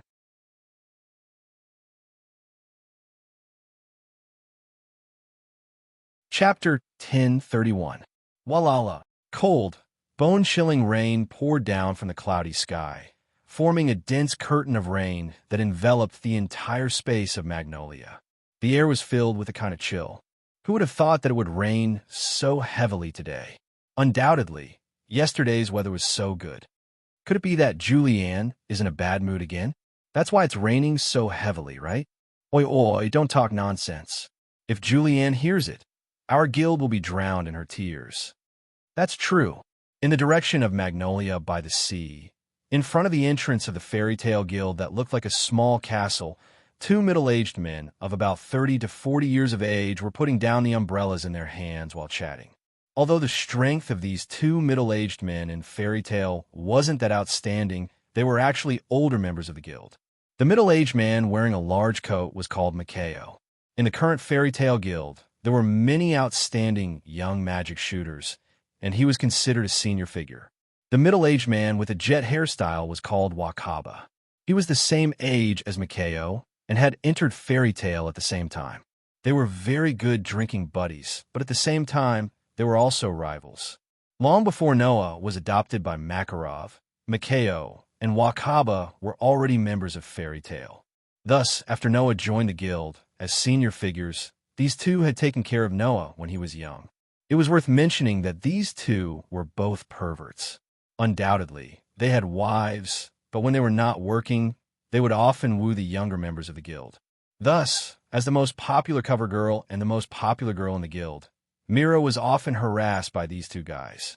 In the end, he was naturally rejected by Mira with a gentle smile on her face without any hesitation or mercy. Incidentally, When Mira and Lisana announced their engagement to Noah that night, Makeo and Wakaba got together to drink and cry for an entire night. Then, the next day, they continued to harass Mira. In short, although these two were of the older generation, they weren't serious people. However, no matter if it was Makeo or Wakaba, they were both very good people. Just as Makeo and Wakaba were chatting and preparing to enter the guild, suddenly, the sound of galloping horses could be heard from the other side of the rain, attracting their attention. In the pouring rain, a horse turned into a blurry shadow and galloped towards the fairy tale guild at an extremely fast speed, splashing the ground with rainwater. Who is it, riding a horse in such a heavy rain? It seems like it's coming for our guild. The two older members of the fairy tale guild turned around in shock and looked over. Not long after, Makeo and Wakaba saw the familiar face of the person riding the horse. Noah? Makeo and Wakaba both stared blankly at the same time, but in the next second, they immediately cried out in surprise. Oh, Noah is back. The person who came was Noah. Riding a fine horse, Noah galloped along Magnolia's main road with ease until he saw that familiar building. His face was wet from the rain, and the corners of his mouth slowly curled up into a smile. To the people of this world, Noah had only left for a month. But to Noah, since the last time he left this world, he had been wandering in other worlds for more than half a year. After more than half a year, Noah returned to the world of fairy tale. Almost immediately, he bought the fastest horse and rushed to Magnolia without stopping. As the guild building called Fairy Tale became bigger and bigger in his eyes, a familiar and comfortable feeling arose in Noah's heart. Although in other worlds, Noah had enjoyed all kinds of treatment with various identities, among which there was no lack of luxurious treatment compared to the royal family. But that was not Noah's home after all. It was only when he saw the guild building named Fairy Tale that Noah felt a strong sense of joy, as if he had returned home. Perhaps it was because Makeo and Wakaba's shouts were too loud, but in the Fairy Tale Guild, an uproar started to spread. Just as Noah was about to reach the entrance of the guild building, a group of people rushed out from inside the building and filled the entire area in front of the entrance. Big Brother Noah, with an extremely joyful voice, a slender figure squeezed to the front of the crowd. Seeing Noah galloping over on horseback, her face was full of joy. She raised her hand and waved at Noah while cheering. It was Lisana. Beside Lisana was Mira, who was wearing a princess dress.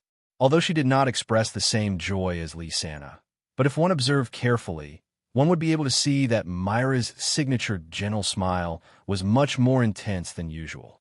Apart from Mira and Lisana, Alusha, Lucy, Naz Gray, Karna, Elfman, Lebby, and the rest of the younger generation of Fairy Tale rushed out of the guild. Some of them waved at Noah, while others shouted at Noah. Seeing this, Noah's mood couldn't help but be somewhat excited, but the smile on his face immediately froze in the next moment. Noah, along with a loud thump, Naz clenched his hand into a fist, which was burning with a scorching flame that could evaporate the rainwater. He fiercely rushed out, and with an extremely excited smile, he landed in the direction of Noah, who was riding on horseback. Let's have a showdown. Seeing Naz, whose hand was burning with a scorching flame, leap out and charge towards him from midair, Noah narrowed his eyes and suddenly pulled the reins without hesitation. The galloping steed immediately reared up on its hind legs with a long neigh, its powerful front legs kicking out fiercely in the midst of the whistling sound of the wind. This kick landed right on Naz's abdomen, who was falling from midair. Bang! With a muffled sound, Naz was kicked away by a pair of powerful horse hooves. He flew back to the entrance of the Fairy Tale Guild at a speed faster than when he came. With Alusha, Lisana, and Mira leading the group of Fairy Tale members cried out in alarm and hurriedly dodged to the side. Naz, who was sent flying like an arrow, heavily smashed into the wall beside the entrance. After a while, he slowly fell to the ground with his arms and legs spread out, his eyes rolling in circles. Naz! Happy flew around Naz's head in a flurry. He looked like he was taking pleasure in Naz's misfortune. Are you dead yet? No, no. Naz groaned dizzily. You actually used a vehicle to defeat me. That's despicable. You really can't learn your lesson. Gray sneered. You know you can't win, but you still rushed up. How stupid. Well, that's also Naz's strength. Alusha smiled slightly, then said without changing her expression. Also, Gray, can you put on your clothes first? Woo-woo. Gray realized that he was only wearing a pair of shorts and cried out. Really? Lucy sighed sadly. Is there no normal person in this guild? Well, Lebby laughed dryly. Looking at the familiar scene, the smile on Noah's face returned to his face, and his mood surged. Finally, I'm home.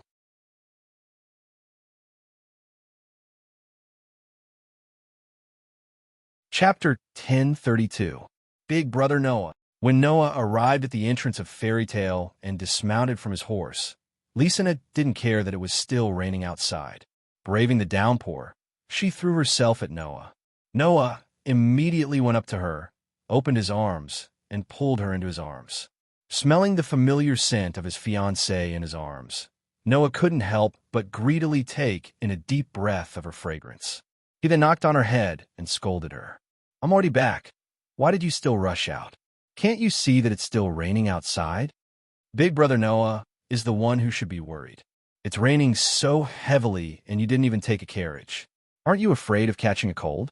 Lysina pinched Noah's waist, but she didn't leave Noah's embrace. Instead, she buried her head in Noah's chest and took a deep breath like Noah. It's Big Brother Noah's scent. Hearing her almost inaudible mumbling, Noah didn't know whether to laugh or cry as he hugged her. In fact, Noah's surging emotions didn't diminish in the slightest because of this. Instead, they grew stronger. It was obvious that Noah was in a good mood. Even though it was raining heavily, the passion in his heart wasn't extinguished by the cold rain. You too. Within the entrance, Mira put her hands on her hips and said angrily, Don't stay out in the rain. If you don't come in, I'm going to get angry. The guild members also started to jeer. Hurry up and come in. It's fine if you come in and hug her, right? I know you two love each other, okay? Haha. Noah is also a man. To be able to hug his cute and beautiful fiancée, let alone the rain, even the snow, is useless. Ha ha ha. The group of sorcerers from Fairy Tale burst out in laughter, making Noah and Lysina feel embarrassed to continue hugging each other. You guys are really annoying. Lysina let go of Noah in dissatisfaction, but she still insisted on holding on to Noah's hand. Even Noah shook his head with a chuckle. He held Lysana's hand and slowly walked into the guild. Mira walked over helplessly. She raised her eyes and looked at Noah. Then, with a gentle smile, she extended her fair hand and wiped the rain off Noah's face without any disdain. Look at you, you're so drenched. Be careful not to catch a cold. How could it be that easy? Noah shrugged and reached out his hand, caressing Mira's cheek. I'm back, Mira. Yes. Mira smiled sweetly. Welcome back. Her words warmed Noah's heart. Seeing that Noah, Mira, and Lysina were done being intimate, the rest of the group gathered around. You've been gone for a month, right? Alusha asked. How was it? Did you complete the mission? Back then, Noah had accepted a mission that would take a long time to complete.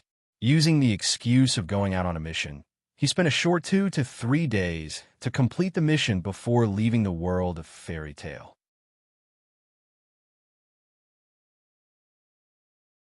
Hence, to the people of Fairy Tale, Noah had only gone on a long journey to complete a more complicated mission.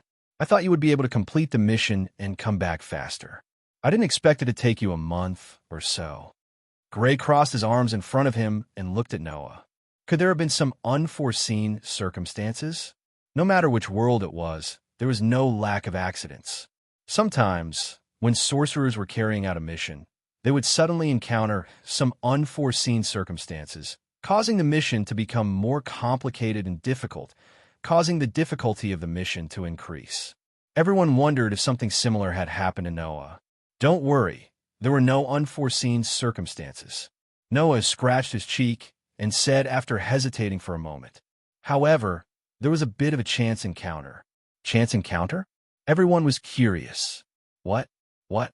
Ness seemed to have been resurrected on the spot, leaping up from the ground and squeezing his way over. Could it be that you met a dragon? I didn't meet a dragon. Noah suddenly smiled. But I met an elf. An elf? Everyone was stunned. In front of everyone present, Noah pulled out a short sword from his back. It was an extremely gorgeous short sword that was silver in color. Aster, Noah said to the short sword in his hand, come out and say hello to everyone. As soon as his voice fell, the short sword lying quietly in Noah's hand suddenly bloomed with a strong light. A group of sorcerers from Fairy Tale collectively exclaimed. In the midst of everyone's exclamations, in the strong light, the short sword lying in Noah's hand slowly began to disintegrate into a group of beautiful light particles. There was a fluctuation in the space, and it gathered together. Immediately, the dazzling light particles converged into a human figure. Looking at the petite girl gradually emerging in the dazzling light, everyone present was absent-minded. Buzz, the dazzling light slightly fluctuated in the vibration of the space. Like a pure fairy, the girl emerged in the dazzling light. Her eyes were tightly closed, and her soft silver-white hair swayed up and down. With a kind of sacred atmosphere, she gently landed on the ground. That scene was simply like an angel descending.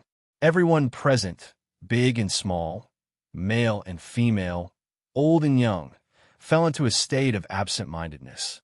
For a moment, they were somewhat unable to react, until Aster, like a chick that was awakened, pitifully trembled her eyelids and opened a pair of beautiful eyes filled with a mysterious feeling. The whole place suddenly became quiet. So cute. In the next second, a burst of earth-shattering shouts resounded throughout Fairy Tale. Rumble! This was the sound of a group of uncles with hearts in their eyes rushing towards Aster, causing the ground to tremble slightly. Don't even think about it. This was the sound of a group of girls bursting with maternal love, such as Alusha, Lisanna, Lucy, Karna, Lebby, and even Mira, when they saw a group of uncles rushing towards Aster's direction. Bang! This was the sound of a group of uncles being directly sent flying by a group of girls who had unknowingly grabbed a stick in their hands. Ah! This was the sound of a group of uncles being heavily hit by a stick, all of them flying backwards with blood spurting out of their noses. Following this, a burst of crackling sounds could be heard. This was the sound of a group of uncles flying backwards, smashing into tables and chairs, smashing them into pieces. Then, with Lucy, Karna, and Lebby taking the lead, the young girls of Fairy Tale all surrounded Aster, all of them shouting at the same time. What's your name? You're really cute. Hey, do you have anything you want to eat? We can give it to you. Aster seemed to be frightened by the unusual enthusiasm of the group of girls. Her eyes filled with confusion as she looked towards Noah's direction. Seeing Aster's confused expression, Noah's face twitched. Even Noah didn't think that the people of the guild would have such a reaction. Hey, big brother Noah. Lisanna shook Noah's hand with a similarly excited expression. Who's that adorable child? Why did she come out of the sword? Noah didn't know what to say.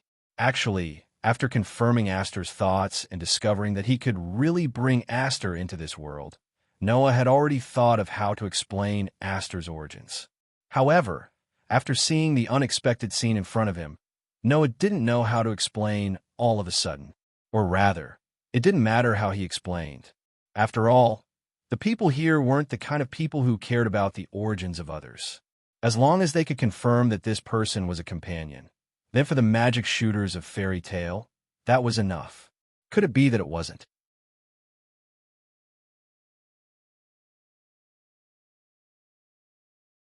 Chapter 1033. On the top floor of Fairy Tale, in a room, Noah was lying on the bed, feeling the familiar warmth and touch of the blanket. He couldn't help but stretch. Sure enough, my own bed is still the most comfortable. Frankly speaking, the bed in Noah's room in Fairy Tale was not luxurious furniture. It was almost no different from a bed in an ordinary house. However, for some reason, Noah felt that his own bed was the most comfortable. Perhaps it was because after returning home, Noah felt a sense of belonging and peace of mind. That was why he felt that his own bed was the most comfortable. But who wouldn't feel the same way? Noah, who was lying on the bed, felt like he was about to fall asleep. However, after recalling what happened earlier, Noah pulled himself together. He straightened his body and raised the short sword in front of him. His expression was somewhat amused. "Aster, don't hide anymore. There's no one else here." As soon as his voice fell, the short sword in Noah's hand trembled slightly and emitted a gentle white light. Shortly after, Aster slowly emerged from the gentle white light and fell into Noah's arms. Aster raised his head and silently looked at Noah. He didn't speak or move, which made Noah feel amused. Aster seemed to be unable to withstand the enthusiasm of his companions in fairy tale. In the end, after being surrounded and unable to escape, he transformed back into his short sword form and returned to Noah's side. Then, he refused to come out. If it wasn't for Aster's adorable appearance that caused him to be doted on by many people in the Elven Academy, Noah felt that Aster might have been traumatized by it. Now, under Aster's speechless gaze, Noah seemed to be able to see that Aster was protesting in his heart. He laughed and patted Aster's head. "You were the one who said that you wanted to come back with me." With one sentence, Aster couldn't find a reason to complain. Seeing Aster's deflated expression, Noah couldn't help but laugh. This time, Aster wasn't willing. "Master is so evil." "Who said so?" Noah pretended to be serious. "I'm happy to see Aster being so popular." "Liar." Aster was rarely so aggressive. "Undoubtedly, Master didn't want to save me. That wasn't dangerous, so it's not called saving, right?" Noah didn't know whether to laugh or cry. When you were in Elven Academy, weren't you used to being loved by others? Being respected by humans is a good thing. Aster raised his eyebrows. "However, the humans here don't seem to respect me at all. It's more like they treat me like a pet." Hearing this, Noah couldn't help but mutter in his heart. "The students in Elven Academy also treat you as a pet. It's just that you didn't realize it." Of course, Noah wouldn't say it out loud. Instead, he continued to rub Aster's head with a gentle smile. "Then, does Aster hate it?" Aster muttered for a while and shook his head. "Although I don't hate it, I don't like it either." "Is that so?" Noah asked again. "Then, what does Aster think of fairy tale?" "Very noisy," Aster said, but he quickly changed the topic. "But it's also very warm." "That's right." Noah's expression became even gentler. "That's what I thought too." Seeing the gentle expression on Noah's face that couldn't be concealed, Aster looked at Noah and said, "Master seems to be very happy." "Oh." Noah raised an eyebrow. "How do you know?" "Feeling." Aster continued to stare at Noah, to the point where he couldn't take his eyes off him. "Master now has a different feeling compared to when he was in the academy." "Feeling?" Noah rubbed his nose. "What kind of feeling is it?" Aster didn't seem to know how to describe it. In the end, he could only say this sentence. "There's a very relaxed feeling." "Relax?" Noah blinked his eyes and could only smile faintly. "Maybe, after all, we're back home." Hearing Noah's words, Aster opened his small mouth as though he wanted to say something. However, he suddenly stopped, and his body flashed with a ray of light. He transformed back into his dagger form and dropped onto the bed. Seeing this, Noah was startled at first, then he noticed it. Outside the door, there was a sound of footsteps slowly approaching. After a while, the door to Noah's room was opened. Outside the door, a white head came in and looked at Noah with a cute smile on her face. "Big brother Noah, I'm coming in." "Lysana." Noah smiled helplessly. "Don't you have to work?" Like Mira, Lysana was no longer going out on missions as a sorcerer. Instead, she was working as a waitress in fairy tale. Occasionally, she would help Makarov with guild affairs and could be considered as the chairman's assistant. At this time, Lysana should be busy downstairs like Mira. It was because of this that Noah came up alone and didn't bring Mira and Lysana, who knew that Lysana would still sneak up. "There's big sister Mira downstairs. It doesn't matter if I'm not here." Although she said this, Lysana felt like she was sneaking in. After sneaking in, she immediately closed the door. Without any hesitation, Lisa squeezed onto Noah's bed and hugged Noah's arm. She rested her head on Noah's shoulder, looking like she was in a good mood. Noah could smell a very pleasant scent from Lisana's body. After accompanying Noah in the rain for so long, it was impossible for Lisa not to take a shower. So, this smell should be the smell of shower gel or shampoo, right? What's wrong? Noah patted Lisana's head. Do you need something from me? Ugh. The happy smile on Lisana's face turned into a sulky expression. Can't I look for you if there's nothing? Looks like there really is nothing. Noah laughed. Where's Grandpa? Why isn't he here? The chairman went out for a meeting. Lisa replied obediently. I heard that it's a meeting that many large guilds have to attend. The chairman of the other guilds went, and so did the chairman. A meeting? Noah sighed. That's really unfortunate. The chairman said that he won't be gone for long, Lisa hurriedly said. It shouldn't take long for them to return. That's good. Noah's expression relaxed. I was wondering why Grandpa wasn't in the guild. We were also wondering why Big Brother Noah would suddenly bring such a cute girl back. Lisa puffed up her cheeks. That child is called Aster, right? The full name is a little complicated, so you can just call her Aster. Noah scratched his cheek. Also, rather than saying that I brought her back, it's better to say that she came back with me, right? Is that so? Lisa looked at Noah suspiciously. I don't think it's that simple. Well, I'll find a chance to tell you about my relationship with Aster in the future. Noah shrugged and reached out to pinch Lisana's little nose. You're not jealous, are you? Of course not. Lisa wrinkled her nose and slapped Noah's hand away, looking at Noah with some resentment. I just didn't think that Big Brother Noah would bring a girl back one day. Then you're still saying that you're not jealous. Noah patted her head lovingly. That's jealous. I already said that I'm not. Don't mess up my hair, Lisa protested, opening her canine teeth and biting Noah's face. However, Noah advanced instead of retreating. When she bit him, he leaned forward and covered her lips with his. Ugh! Lisa let out a muffled groan. She clenched her fist and knocked on Noah's chest. Then, she stretched out her hand and hugged Noah tightly, kissing and hugging him.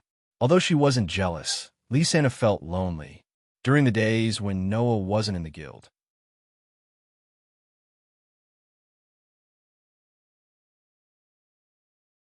Chapter 1034. In the eyes of the people in Fairy Tale, although Noah was away for a month because of a mission, it was not as long as Kilda's. This guy who was known as the strongest magic shooter in Fairy Tale had been away for several years. Every time he left the guild and waited for Kilda's to come back, it would take him years to do so. And every time Kilda's left the guild, he would leave for such a long time. There were all kinds of reasons, but the most important reason was that this guy was not someone who could stay idle. He would often wander around the corners of the continent. This time, before Kilda's left, he also accepted a mission. That was not an ordinary mission. It was not even an S-rank mission that only S-rank magic shooters could accept. It was necessary to mention it here. In fact, above S-rank missions, there were even higher-ranked missions, known as SS-rank missions. That was a dangerous mission that even S-rank magic shooters had to carefully consider their own abilities. And above SS-rank missions, there was a 10-year mission. Not a single magic shooter had been able to complete it in the past 10 years. Hence, it had become an extremely difficult task that had almost become a legendary task. Before Kilda's left the guild, he accepted a mission. It was not an SS rank mission that was more difficult than S rank missions, nor was it more terrifying than SS rank missions. It was a 10-year mission that no one could complete in 10 years. Instead, it was a 100-year mission that no one could complete in 100 years. A mission that no magic shooters could complete in 100 years. One could imagine how difficult and dangerous that mission was. Of course, it was normal for him to spend 2 to 3 years on such a difficult mission. If he could complete that 100-year mission, perhaps Kilda's would really become a legend in Fairy Tale. Compared to this, Noah, who had only been away for a month, was really nothing. Therefore, Fairy Tale was as noisy as usual, but no one came to disturb Noah. And so, Noah had a rare good sleep. He slept until the next day. Chirp. In his sleep, Noah suddenly felt his lips being sucked by a pair of even smaller lips. It was a wonderful feeling. Am I still kissing Lysana? In his hazy state, Noah only had this question. It cannot be helped. After all, Noah had spent so much time with Lysana yesterday. After sending her out of the room, he immediately fell asleep. However, as his consciousness became clearer, Noah felt that something was wrong. No, Lysana's lips are not so small, and it can't be Myra's lips. The touch of these lips in his gradually awakening mind, Noah successfully found the memory of a girl who matched those small lips. At that moment, Noah shuddered and completely woke up. As soon as he opened his eyes, a young but extremely delicate face entered Noah's sight. Moreover, this face was not only less than 5 centimeters away from Noah, but also had its eyes closed. The small lips were tightly pressed against Noah's, continuously kissing him. At this moment, Noah could no longer remain calm. He hurriedly pushed away the immature but extremely delicate face in front of him. While breathing in the air that he did not know when he had started to lack, he cried out, "Aster! That was Aster!" He was completely naked, with only a pair of knee socks on his thighs. Aster was riding on Noah's waist. For some reason, he took the opportunity to kiss Noah when Noah was asleep. "Master!" Only then did Aster open his eyes. His face was expressionless as usual. However, because she had been kissing Noah all this while, Aster's eyes were swaying like rippling water. She looked quite alluring. If it was not because Aster's face was not blushing, Noah would probably be moved. Now, Noah only had a headache. "Aster!" Noah could not bear to look at him and covered his face. "You're not wearing clothes again. It's not like that, master." Aster squeezed the thigh that was riding on Noah's waist. "I'm wearing these socks." "Okay." Noah sighed. "Then why did you take the opportunity to kiss me when I was sleeping?" "Because I want to wake Master up," Aster said as if it was a matter of fact. "According to past experience, if I use this method, Master will immediately wake up. Can you please change wake up to wake up?" Noah knocked his head and said as if he could not stand it anymore. "In short, can you put on clothes first?" Aster did not obediently listen to Noah's orders like before. Instead, he opened his big eyes and stared straight at Noah. "Does Master hate my kisses?" "Hate?" Noah was slightly startled. "Why do you say that?" "Because every time I kiss Master, he doesn't seem to like it very much." Aster said to Noah, "Isn't that hateful?" "It's not like that," Noah said helplessly. "It's just that it's too sudden and I'm a bit scared." Aster stared at Noah without blinking. After a while, he spat out 2 words. "Liar."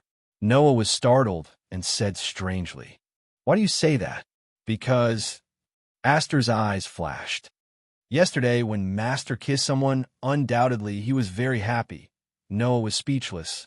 Noah definitely did not hate Aster's kisses. It was really because Aster did it so suddenly every time. Furthermore, he took advantage of Noah's sleeping state to ambush him. That was why Noah's reaction was so big. As for the kiss with Lysana and his fiancée, there was no reason for him to be unhappy, right? In the end, the contrast between the two made Aster feel dissatisfied. "Does Master dislike my kisses that much?" Aster asked as he moved his face closer to Noah. "Is Master tired of playing with me?" "What do you mean tired of playing with you?" Noah could not help but ask. "Who taught you to say that?" "No one taught me. I saw it in the dessert seller's book." "Lindley, what kind of book do you usually read?" "Please don't change the topic." Aster moved his face closer to Noah, his eyes looking straight into Noah's eyes as he persistently asked, "Why does a master like my kisses?" "It's really not that I don't like it." Noah could only smile bitterly. "It's just that it's too sudden, really." "Is that so?" Aster nodded. Soon after, he made such a request. "Then, please kiss me now, Master." Noah's eyes widened slightly as he stood up in shock. At that moment, Noah saw a trace of indignation in Aster's eyes. That was Aster's indignation because he felt that Noah was treating him differently. It was obvious that Noah's reaction to the two's kisses was so different that she was throwing a rare tantrum. It was just like when Noah used a noble artifact and other weapons. Aster, who had always thought of herself as Noah's sword, was dissatisfied. Master, please close your eyes. Aster closed her eyes and pouted her lips as she moved closer to Noah's face. Seeing Aster's young and beautiful face getting closer and closer, and her delicate lips slowly moving closer, this time, Noah was really moved. Just as Noah and Aster were about to kiss, the door to the room opened. "Big brother Noah, time to get up." The voice that broke into the room not only gradually stiffened, but it also woke up Noah and Aster. On the other hand, Noah recognized the owner of the voice almost immediately. The corners of his mouth twitched, and he stiffly turned around to look at the door. Over there, Lysina maintained her posture of opening the door. She looked at Noah and Aster, who were clearly about to kiss. Her gaze swept over Aster's naked and tender body. Then Lysina turned around and ran out, crying and yelling. Big brother Noah is a playboy. At that moment, Noah had the urge to die.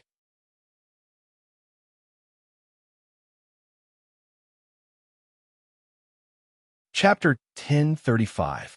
Restless. This was what Noah was feeling right now. This was a feeling that Noah had not experienced in a long time. However, at this moment, if one had to describe Noah's state, it would be restless. This feeling was even more intense when Noah arrived at the fairy tale's first floor hall. Stair dash. Almost immediately, everyone in the guild turned to look at Noah. This was not the first time that Noah had experienced the feeling of being the center of attention. He had even experienced more intense scenes than this. However, even so, Noah still felt extremely awkward. There was no other reason. Of the gazes that his companions in the guild cast toward Noah, some were filled with surprise, some were filled with confusion, some were filled with disbelief, some were filled with disbelief, some were filled with indignation, and some were filled with schadenfreude. Their gazes were filled with all sorts of emotions. Seeing this, Noah understood. Lysana's shout of "Brother Noah is a womanizer" was heard by everyone in the guild. In other words, the current situation was that everyone in the guild thought that Noah had cheated. It was that simple. Lysina was currently at the bar, talking to Mira about something. When she saw Noah come down, she immediately snorted and turned her head away. Thus, everyone in the guild turned to look at Noah even more intensely. Noah felt as if he was sitting on pins and needles. This feeling was really unbearable. It was at this moment that Noah's group of companions came over and surrounded them. "You brat, don't tell me you really did something wrong to Mira and Lysana." The one who said this was Gray. In the whole of Fairy Tale, Noah and Gray's relationship could be said to be the most brotherly. It cannot be helped. After all, the first person that Noah met after coming to Fairy Tale was Gray. Thus, compared to Lax's, Noah and Gray were more like brothers. It was also because of his understanding of Noah that Gray did not believe that Noah was that kind of person. It was not that Gray did not think that Noah would not get together with other girls outside. After all, in Fairy Tale, Noah already had 2 fiancées, didn't he? Gray did not believe that Noah would anger Lysana because of other girls. Even if he got together with other girls outside, Noah would definitely not let Mira and Lysana down. With this thought in mind, Gray asked such a question and said such a sentence. "I don't believe that you are that kind of person." "I don't believe it either," Naz shouted. Although I don't know what's going on, Noah wouldn't do anything bad. On the contrary, the Lusha showed a creepy smile to Noah. "Noah, marriage is a very beautiful thing. You're already engaged to Mira and Lysana, so don't do anything to tarnish the sacred marriage." Seeing Alusha smile, Noah felt a little scared. For some reason, Alusha seemed to be looking forward to marriage. When Noah was engaged to Mira and Lysana, the fairy queen secretly looked at wedding magazines more than once. Therefore, for Alusha, marriage was a very sacred thing. Now, Noah seemed to be having an affair, even though he was engaged to Lysana. To Alusha, this was definitely an unforgivable thing, although this matter was very troublesome in itself. Hey, even Lucy looked at Noah with suspicion. "Noah, did you really do something wrong to Lysana? If you really did it, you better say it now," Lebby said angrily. "Otherwise, it's really too bad." "Well, even if it's Noah, he's still a man." Kana looked very carefree. It's normal for men to be promiscuous. Or rather, He already has 2 fiancées. That's enough to prove how promiscuous Noah is, right? This sentence was refuted by Elfman, who rushed over like a steel tower. Oh, man. After knocking Naz and Gray away, Elfman rushed in front of Noah and grabbed Noah's shoulders with his palms as big as banana leaves. He glared at Noah and kept exerting force. Even if you're a man, I can't forgive you for letting down my sister and Lysana. Be a man. Pinch, pinch, pinch, pinch. Elfman kept exerting force, as if he wanted to crush Noah's shoulders. If it wasn't for Noah's basic ability of durability, he would have been crushed into a metal pancake by this muscular man.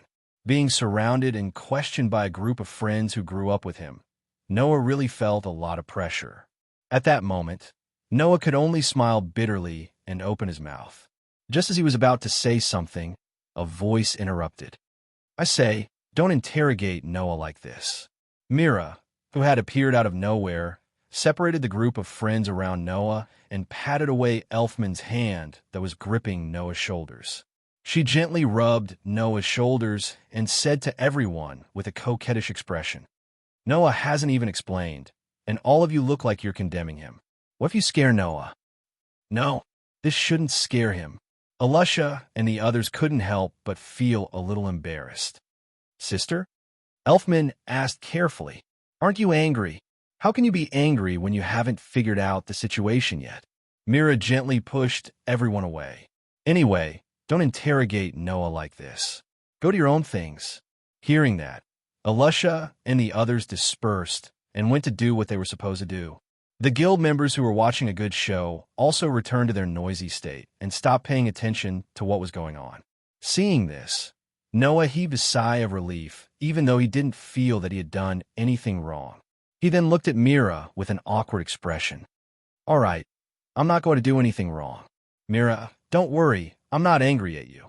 Mira rubbed Noah's shoulders in amusement and gently tidied up Noah's clothes that were messed up by his little friends. She's not really angry at you. She's just blaming you for hiding something from her.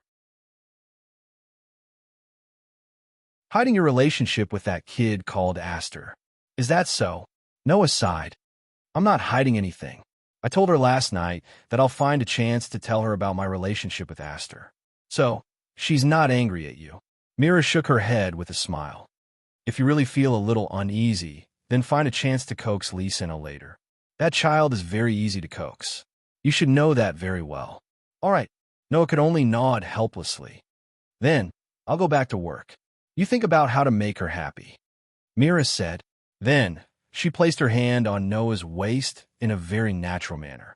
A smile that was gentler and more beautiful than ever appeared on her face. Also, remember to tell me what's going on after this. Looking at Myra's beautiful smile, Noah's heartbeat quickened as he complained inwardly.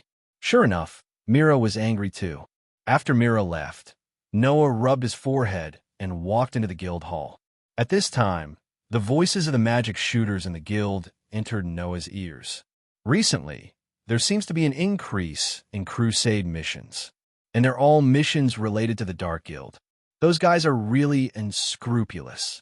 There's nothing we can do about it. Don't they know what time it is? Noah could clearly hear the conversation between the magic shooters of Fairy Tale around him. He stopped rubbing the space between his eyebrows and frowned instead. There are dark guilds active? This isn't good news.